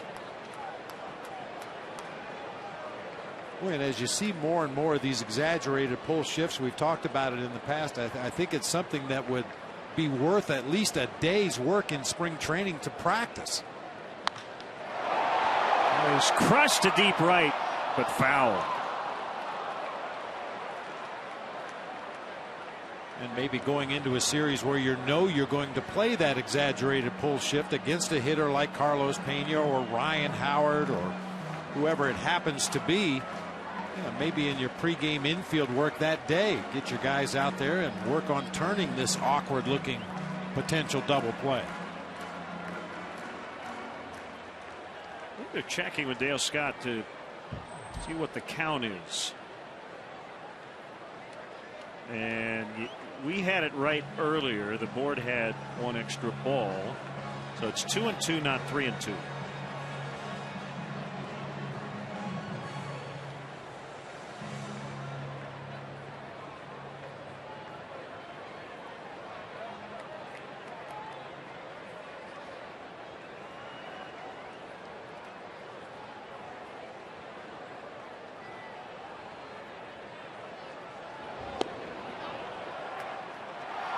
Pena went for a strikeout.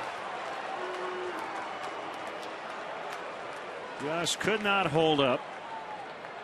2 down. You mentioned a good straight changeup from Marco Estrada. That was one right there. Just couldn't hold up. Looks like a fastball. The bottom just falls out of that thing as it gets near home plate.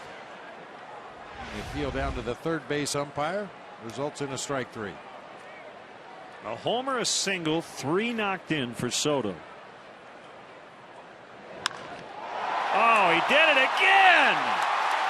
A 2-run homer. He's driven in all 5.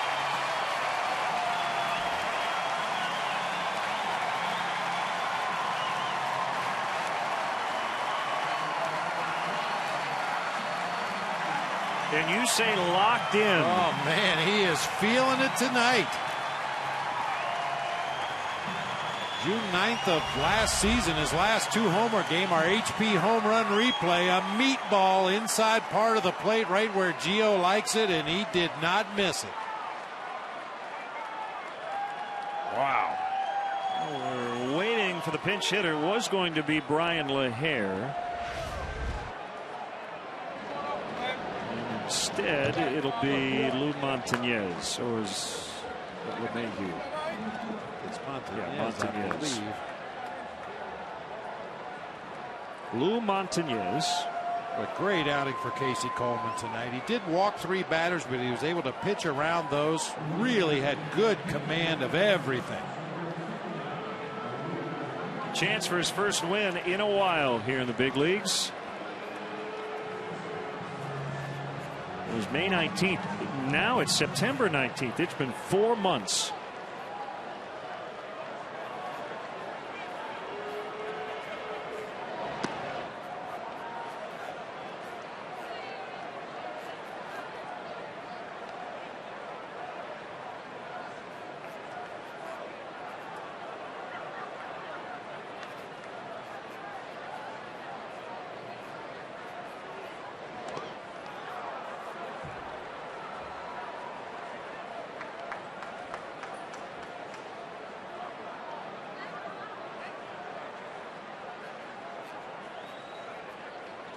Soto's had 3 two-homer games in his career.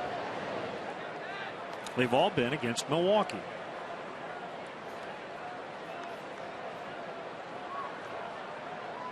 Well, he has something against cheese. care who it comes against. He is locked in right now. He has scalded the ball 3 times tonight.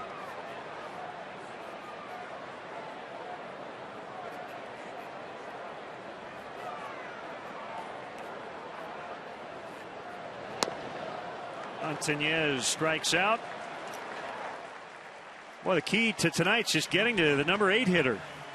Every time Soto bats, he knocks in at least a run. Twice he's hit 2-run homers. It's 5-1.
Offense tonight for the Cubs. Giovanni Soto with a couple of 2-run homers, an RBI single. The first one reached Waveland Avenue.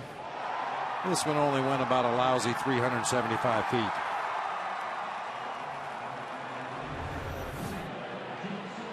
Reed Johnson's now into play right in for Jeff Baker. And Jeff Samardzija makes his 73rd appearance. He's in the top 10 in the National League, along with Sean Marshall in appearances.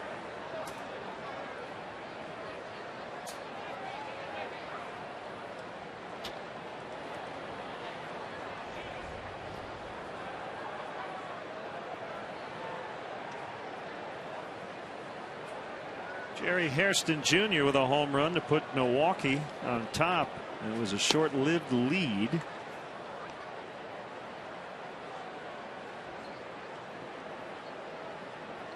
The Marlins got a 2-run homer from Omar Infante in the bottom of the 9th with 2 outs off Craig Kimbrell to beat the Braves. Oh my. So Venters and Kimbrell have been a little human lately. 6-5 Florida, and that helps out the Cardinals big time.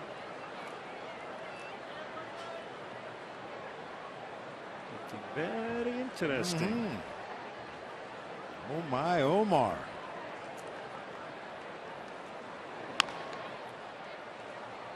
So the Cardinals are 2.5 out.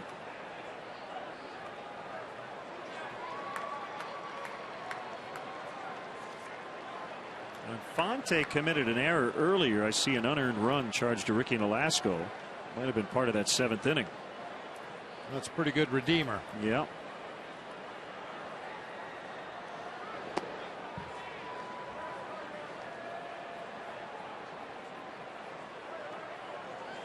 Yes, they got the go-ahead run in the 7th on an error by Infante, but he made up for it big time.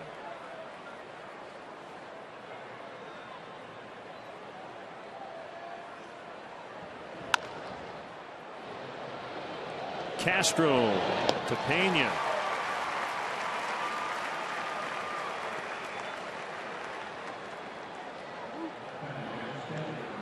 A fairly routine play by Starlin Castro, Lynn, but I think we saw some of the improvement that we've seen defensively from him over the year on that particular play. Got his body into a nice rhythm before he even got to the baseball, so that when he caught it, He was quickly in a good throwing position and fired a strike to Carlos Pena for the out. There were some times earlier this season that he would catch that ball and be off balance. Would have to try to turn quickly to get into a throwing position, but that time it all flowed into one seamless movement.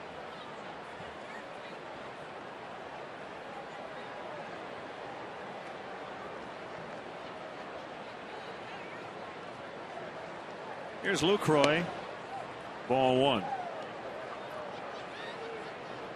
Well, the great thing about playing short at this level is you get a lot of chances. Oh, yeah. And you play every day, like Castro. And Starling gets more than most because he covers so much ground. –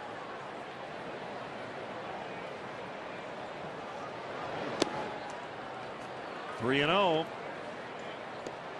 Another pinch hitter on deck. It's catcher George Kataris. Left-handed hitter. Nobody up in the Cubs bullpen.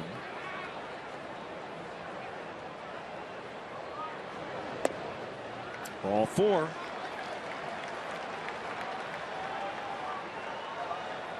So Kataris bats for Estrada.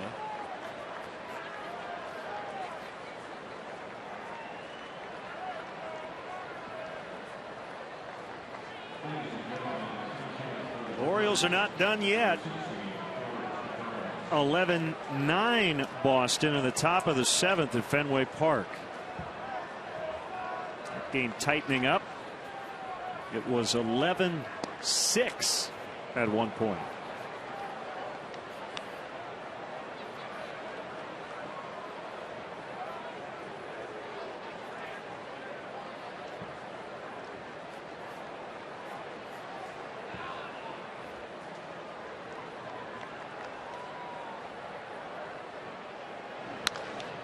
Ground ball deflects off the glove of Samardzija, but right to Barney. They turn it. Kurt Busch with the stretch.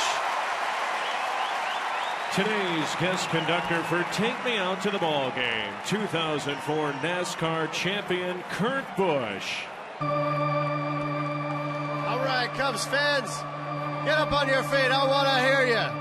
And a one, and a two, and a three. Take me out to the ball game. Take me out to the. Buy me some peanuts and Cracker Jacks. I don't care if I ever get back, so it's root, root, root for the. If they don't win, it's a shame. Torres, 1, 2, 3 strikes, you're out at the old Cubs game. We love you, Chicago.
Be the third Brewer pitcher tonight.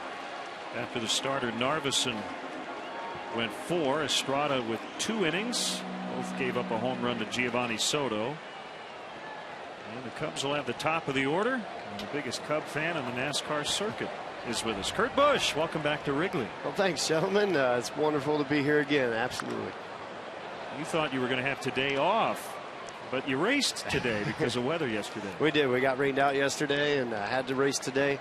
The weirdest thing about rainouts is they're drying the track constantly, so you never know when you're going to go, and you have to be ready at any moment. And today was the call, and away we went. We led laps early on and came home 6th. Here's the 0-1 to Castro. Well, you want to win them all, but were you happy with your finish? I was satisfied with it. It turned into a fuel mileage race at the end. A lot of guys having to save fuel, and I'd be, not. It would be inappropriate if I didn't give a sponsor plug to Dodge for giving us the engines to get that fuel mileage. But it's just amazing how we led laps early on, faded back to 10th place, and then came home 6th. So good, solid run.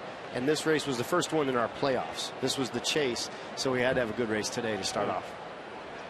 2-1 the count on Castro.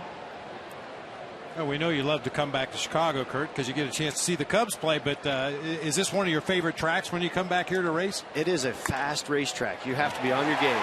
There we go. Starlin Castro with hit number 196. I like leadoff singles. Those are my favorite. And your first pitch tonight. Oh, did we get it? All right. Here we go. No, I shook him off. He wanted a heater. I gave him a curve. Nice. That was a lot of fun. I really enjoy coming to Wrigley every time. I mean, you can go to ballparks here and there, but Wrigley, this place just does it for me. It is so special. I grew up watching the Cubs on TV from Vegas. That was my hometown, and rooted for the Cubs because my grandfather had old style in his fridge all the time, and my Uncle Keith always took me to the game, so it was beautiful. Did you and your brother play a little wiffle ball in the backyard growing up? You know, it's funny. He's 7 years younger than I am, so I could handle anything he tried to dish my way until we got to the big time now. And we're both racing in the NASCAR circuit. I like the Manning brothers, both making it pro, or the Williams sisters in tennis. It's different when you're playing them at the top level. Bunted foul by Darwin Barney. So, okay, you had a long day of racing. I mean, physically, how do you feel right now? This is race day for you, but I'm on a buzz. I'm at Wrigley. This is my favorite will you place. sleep well tonight is the question. I'll be knocked out. Yeah. It's a tough, grueling 400 miles. No matter where we race, you have that adrenaline going all day. And then inside the car, it's hot. I mean, it's 110 degrees, 120, and you're just fatigued based off dehydration. That's the biggest thing. So we have to keep track of that. And then from here, we head up to New Hampshire. We're up in New England, and we get ready for our next race. Will fire to first. Well, he's not going to pick anybody off with that move. I mean, that submarine delivery is effective against a hitter, but it's not quick enough to pick off a base runner. I think our Cubs fans saw that. They even told him about it a little bit. Now, did you drive to Wrigley or did you get a ride? No, I would hope you got a ride. You should have seen me on I-80 up to 57, 90, 94. I got here as fast as I could. Throw to second as Barney was running, and they got him. I was afraid. Or rather, Castro thrown out by Lucroy. There we were just talking about his throw to first to hold him. Now we had to get out of there as quick as we could and had some of that NASCAR traffic, but made it here on time. And actually, Shell, one of my main sponsors, is hooking us up with a rooftop over in right center field. Everybody's over there having a good time, and it's just a neat atmosphere here at Wrigley. Anywhere you sit is a great seat. Well, I'm sure they've got the game on TV over there as well. Probably listening to us talk about him right now as Barney bounces foul. So we know what you've done after the race. What about your prep on race day before? Like, what time do you get up? What do you eat? You say you got to stay pretty hydrated.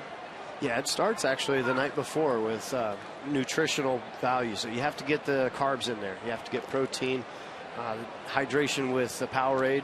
And I try to do 40 ounces the night before. Again, that morning of 40 ounces again. And the way that you have to keep track of it is just to do it as a routine. Nice play by McGee. Barely got Barney. Yeah, you've been around the block a few times, so you know the routine. You just get into that groove. And during the summer, that's the toughest stretch. You have all those barn burner races that are. Indianapolis is hot. You have Daytona down there in Florida. Then you're up just in the heat of everything, and it just makes it exciting. But I love it. I wouldn't trade it in for anything, and this is the best job in the world, to drive around at 200 miles an hour and go out there and try to beat the best of the best. I mean, there's the competition there every week, and each track has a good guy at that track, and you got to come out on top. Swing and a miss by Ramirez. I got to ask the question. You drink 40 ounces of some kind of energy drink or beverage the night before, and then 40 more in the morning, and then you're in the car all day. With a big racing suit. Yeah, what happens when nature calls? Man, I didn't know where this was going at all, right? It's a family show, but we burn it off, actually. I mean, you use the restroom right before you get in the car, and then during the race, it's so hot, you end up sweating it out. So you don't worry about it. The adrenaline's going, the focus with the team, radio communication, what we have to do on our next pit stop, passing race cars on the racetrack, you name it. You're so busy, it's like, I don't even think about it. Take care of it later. That's right. Another swinging bunt. Dillard. And just underhand toss to fielder. Kurt Busch, always a pleasure to see you. Congrats on your finish today, and best of luck the rest of the way. Absolutely. Thanks, gentlemen. Thanks, always Kurt. A pleasure. Thank you. Good to see you again. Great to see all the Cubs fans here tonight.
Cubs post-game live. Cap and Holly break down the game and preview the Cubs' next matchup.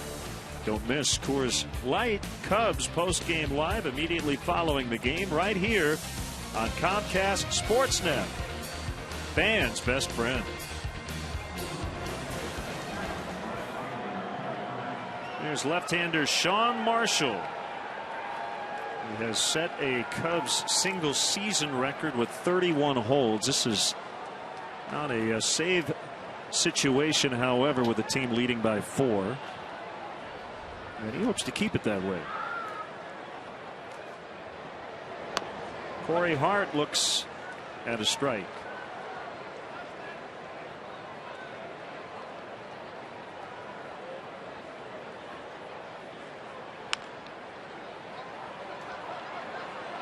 Fair. The corner of the base. Frustrating, but there's really nothing else you can do right there. Corey Hart runs extremely well. He got out of the batter's box quickly. Don't think Ramirez was going to have any kind of a play on him if he tries to pick it up. Just hope that that ball kicks somehow into foul territory. Unfortunately, that time it did not. It's a third consecutive swinging bunt. Right about there, you're hoping it hits a cleat mark or something and kicks into foul territory, but wasn't to be. Here's Morgan. Ramirez in at third. With no sign of a bunt attempt. Milwaukee trailing by 4 with 6 outs to work with.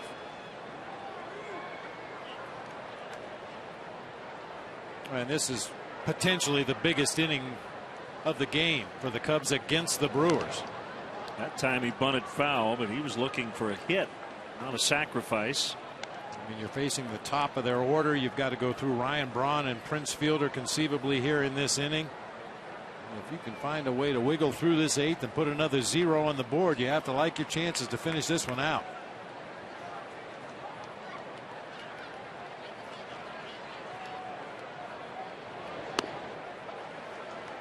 In there on a breaking ball for a strike. Sinker baller Cameron Lowe, appropriately named.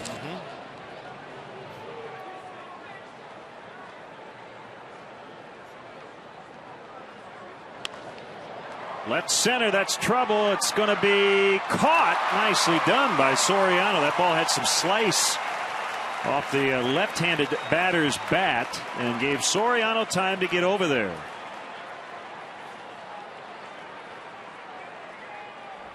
Well, that was one of those humpback liners, Len. I was a little concerned about the lights on top of the stadium on the first base side possibly interfering with that ball, but Soriano able to get over there, make a nice basket catch below the waist.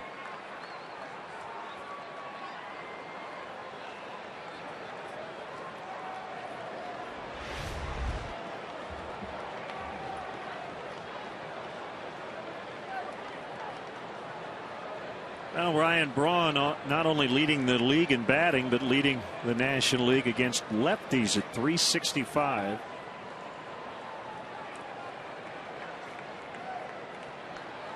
Four for 13 lifetime against Sean Marshall. That's a .308 batting average.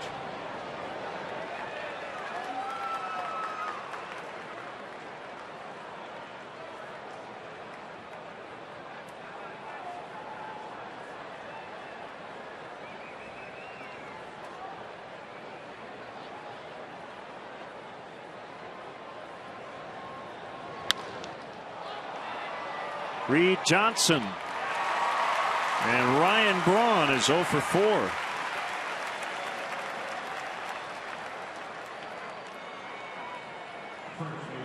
Apple Vacations and the Chicago Cubs are taking a trip to the Dominican Republic, and you can join.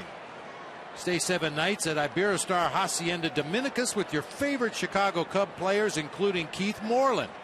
Go to applevacations.com/Cubs to learn more about this exclusive trip. Hart led off the inning with the infield hit. He's still at first, 2 outs. Fielder moved his hands, but it was a fastball for a strike in her third.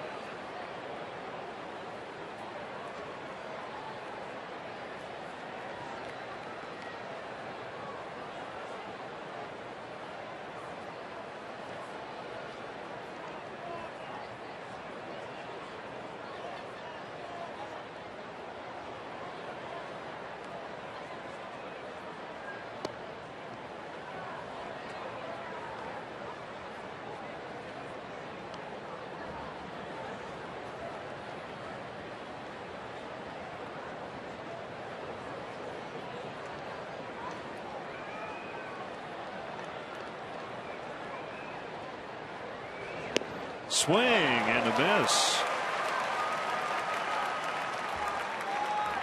A ball and 2 strikes on Fielder.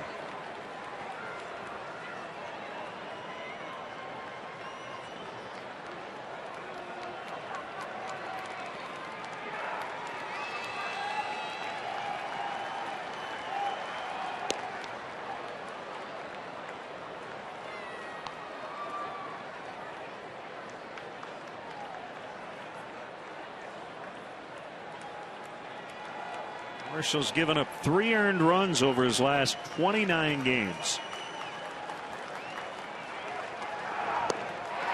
And he gets Fielder. Leadoff single, but nothing after that. We'll go to the bottom of the 8th with the Cubs leading the Brewers 5-1.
Home team has really dominated this season series. The Brewers went 8-1 against the Cubs in Milwaukee, but they're just 1-3 here at Wrigley.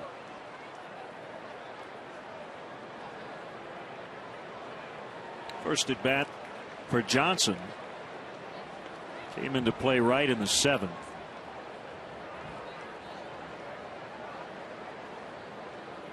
Casey Coleman with one of his best starts of the year.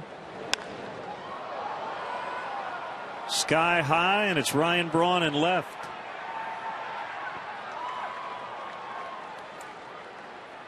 A couple of birthday wishes, Len. Happy birthday to Diana Marta, the mother of Katie Marta, who does such a good job here at the ballpark, bringing our 7th inning stretch guests up to the booth.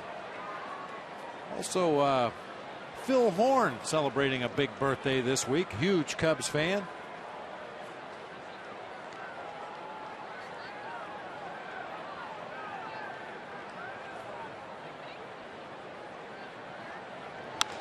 Soriano swats it into right.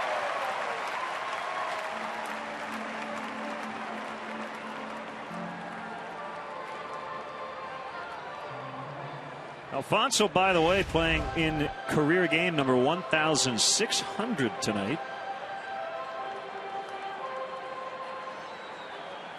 Nice piece of hitting that time. Just dropped the bat head on that sinking fastball out over the plate. Line drive into right field. Now will be taken down for the pinch runner, Tony Campana. And Tony will stay in. I'm sure play left.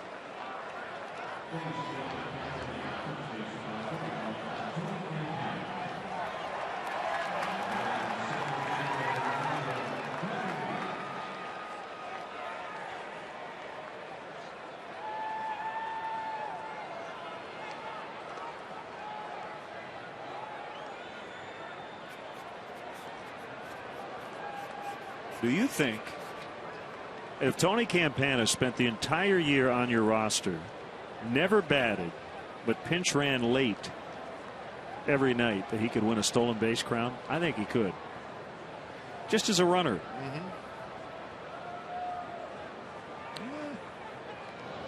Kind of the Herb Washington. Yeah, the designated runner that the Oakland A's had. It'd be interesting to find out.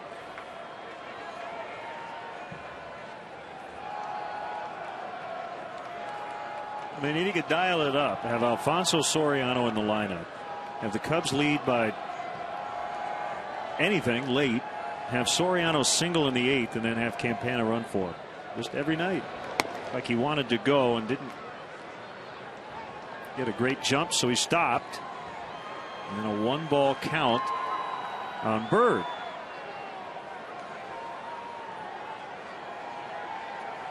The bigger question is, if he was a regular player and got 550 or 600 plate appearances, would he hit enough to get on base often enough to steal 100 bases in a season?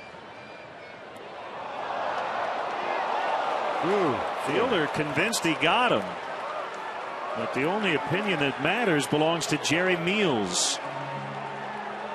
Boy, not only did they catch Campana leading, but he was a little slow reversing his engines and getting back to first base. Good base runners always slide to that back corner of the bag, and he's clearly in ahead of the tag. That's why you slide to that back corner of the base. Force that first baseman to bring that tag the width of the bag all the way back to that back edge before he applies the tag.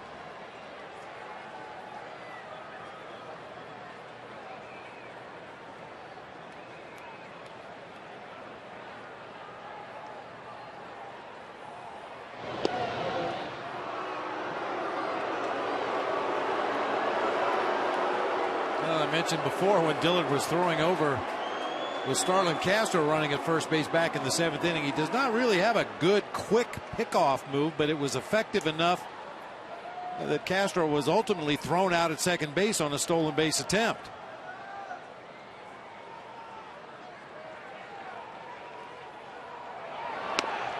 Runs this time and out. So Lucroy has nailed Castro and Campana. in consecutive innings. Coming into tonight, he'd only caught 18 base stealers in 93 attempts. That's a 19% success rate, but he's thrown out two of the fastest Cubs runners on this roster tonight, with Starlin Castro and Tony Campana both getting gunned down at second base. Man, he was safe. Yes, he was.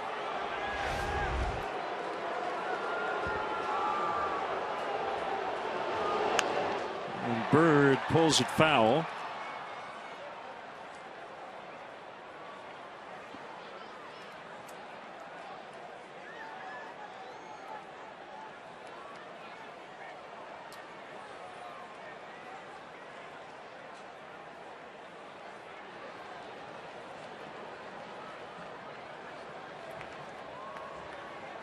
It's only the second time Campana's been thrown out. Russell Martin got him in that Yankees series in June. Bird strikes out, and Carlos Marmol coming on in the ninth. Cubs leading 5-1.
And the closer, Carlos Marmol, in a non-save situation. His team leads by 4. And he'll face 5, 6, and 7 in the Milwaukee order, starting with Ricky Weeks. Sure, you're with us tomorrow night. Game 2 of this series. Randy Wells, Sean Markham. The pitching matchup.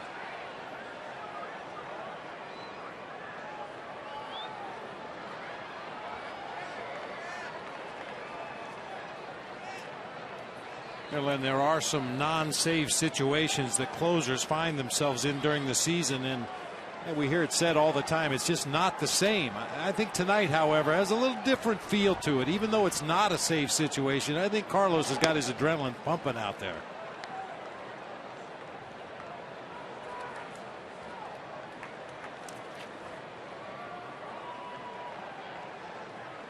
Has a 1.56 career earned run average in 36 appearances against Milwaukee. 4-1 with 8 saves.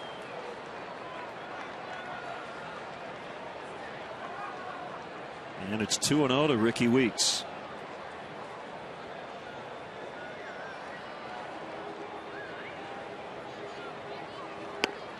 Slider strike. Now a slight breeze is blowing out toward left, it appears.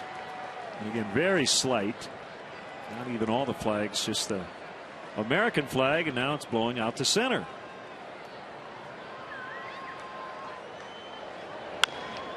Ground ball picked up by Castro. One away.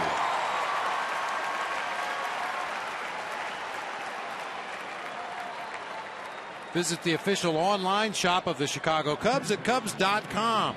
Browse the largest online selection of authentic team gear, including official caps, t-shirts, jerseys, collectibles, and more. Get your team gear straight from the source. Shop at the Cubs.com shop.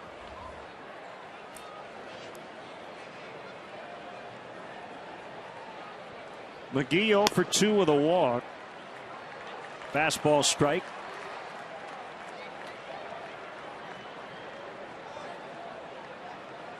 We always point out the counter, so I'll say it. Dale Scott's had a good strike zone tonight. I haven't seen many complaints. Or don't you agree? Well, there have been a few borderline pitches. But yeah, for the most part. Seems like he's calling strikes. He does that, and I think that's why hitters don't mind if occasionally he goes out of the zone. You know he's going to call a lot of strikes, especially down in the zone. And when you go up to the plate, you know what the zone's going to be, and the batters swing the bats, and that takes all the heat off the umpire. 1-2. And that ball will get out in a hurry for Casey McGee.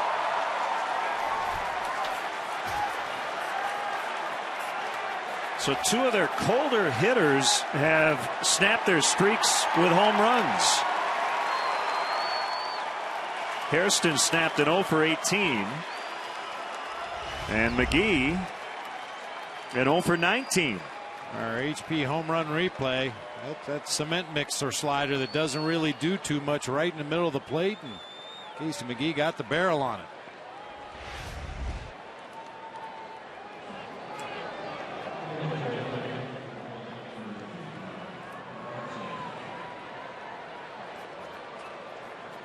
Now Mark Kotze for Hairston.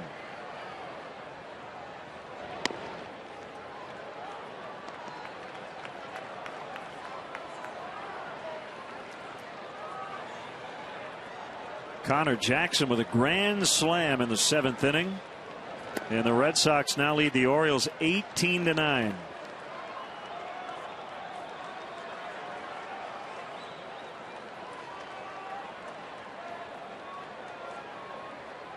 Kotze's been used a lot off the bench. He's 11 for 40 as a pinch hitter.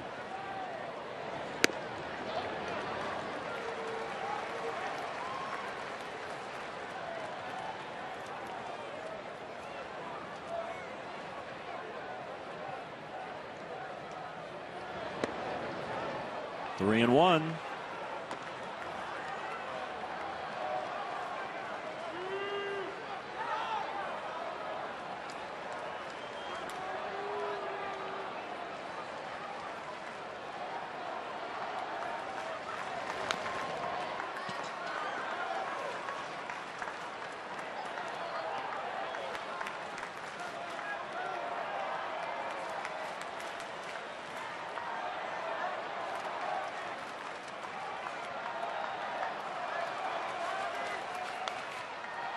Fair ball.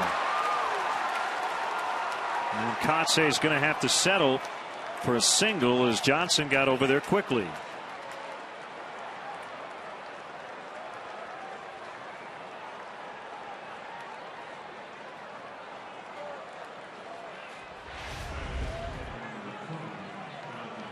Past a diving Carlos Pena, could not quite get there. Ball went right over the bag and then into foul territory after the base. Nice play by Reed Johnson in right field to smother that ball against the sidewall and hold Kotze to a single.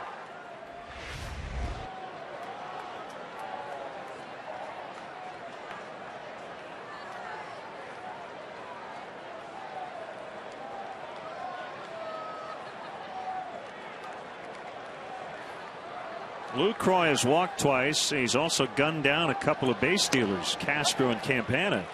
On the other end, one strike.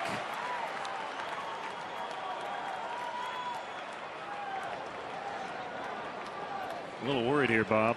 He's 0 for his last 15. It hasn't been a good omen for the Cubs tonight. Hairston and McGee have homered. K-Rod up in the bullpen. Just in case. Well, and you certainly do not want to roll back around to the top of this Brewers order and have to go through the teeth of the better hitters in this lineup. 3 consecutive hits, and the tying run will come to the plate.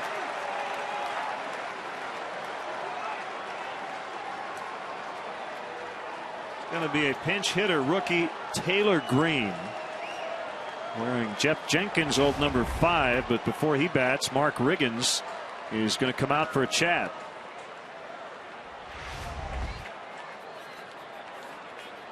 Well, we've seen Carlos Marmol when the slider has been good with some downward movement. Tonight it's very flat.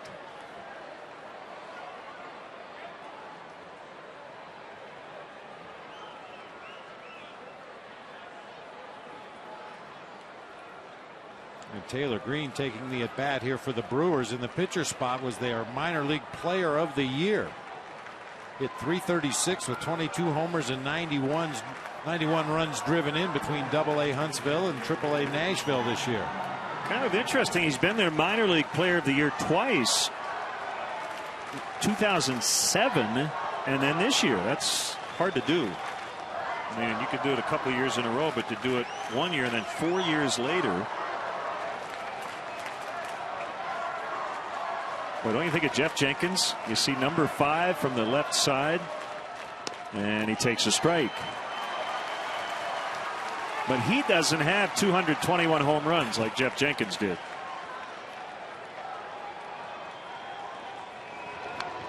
Fouled back, 0-2. He has none at this level and 29 plate appearances. Green was 71 over 6 minor league seasons, including 22 this year. All of those coming at AAA Nashville. Called strike 3 on a slider. 2 down. Good meeting. Real good meeting.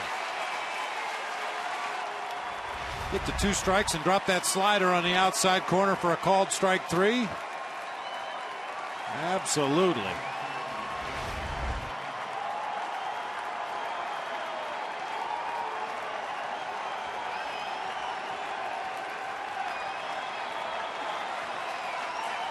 So here's Corey Hart.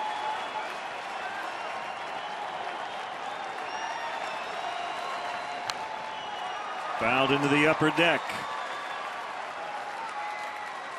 Hart 2 for 12 lifetime against Marmol with 7 strikeouts. Jumped on that first pitch fastball right there.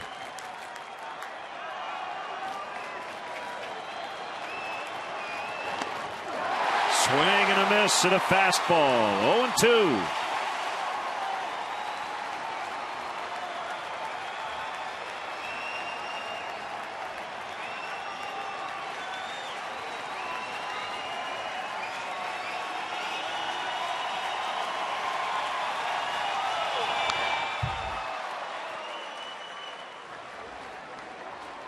All fastballs so far this sequence to Corey Hart.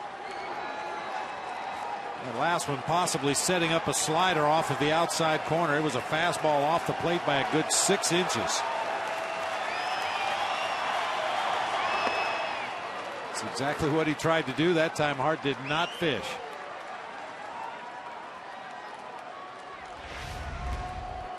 If you could have got to chase a fastball that far off the outside corner, you might be able to get him to chase a slider in the same spot that ends up even further away. Swing and a miss on the slider. Cubs win. Marmol gives up the home run to McGee, but he had a nice cushion, and the Cubs win it 5-2.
Down to Luke Stuckmeyer, standing by with Giovanni Soto, our GMC player of the game. Thank you, Len. Gio, wow, that first home run. 2 of them tonight, but the first one, you're the first Cub to put it on Waveland. Tell me about that swing. You know, he threw me a fastball up, changeup, and then he followed it with a changeup. I saw pretty good and just try to put good wood on it. I mean, you know, it was awesome. It's a terrific day for me around. 17 homers, got 52 RBI in a season. What can you do in the offseason to get the average back to where I know you want it? Well, I mean, it's just to keep consistent, keep healthy, you know, for next year. And, you know, I got hurt early in the year. And, you know, I just keep working out with Rudy and, you know, keep refining that swing. Casey Coleman, a real nice job tonight. 6 innings, career high in strikeouts. What was he doing well? I think he was just calming down, you know, his delivery. He was a lot more quieter with his delivery. And, you know, his ball just moved a lot more and down in the zone. So I think he makes his pitches really well today. Congratulations. How about 5 more ribbies tomorrow? Yeah, that'll be great. Len, there you go. Big night for Giovanni Soto. Well, you're right. He carried the offense. Thought he had a good defensive night and did some good game calling as well, as Casey Coleman gets his first win in the big leagues in 4 months, beating the Brewers tonight 5-2. And Bob, you know, the other thing is they can't clinch on Wrigley Field, so the Cubs won't have to worry about that. Yeah, that's something you always like to avoid. You never like to see a visiting team come in and celebrate on your home turf. So the Brewers' magic number remains at 4 with the Cardinals winning. That's going to wrap up our game coverage. More to come on Coors Light post-game live. Once again, the final score tonight, the Cubs 5, the Brewers 2. We're back here tomorrow night. Markham and Wells, the pitching matchup. 7 o'clock game time on Comcast Sportsnet. In-game scoring provided by ScorePad. Now for Bob, for Luke, and our entire crew, this is Len Casper. We're going to send it over now to Mark and Pat in our downtown Chicago CSN studios.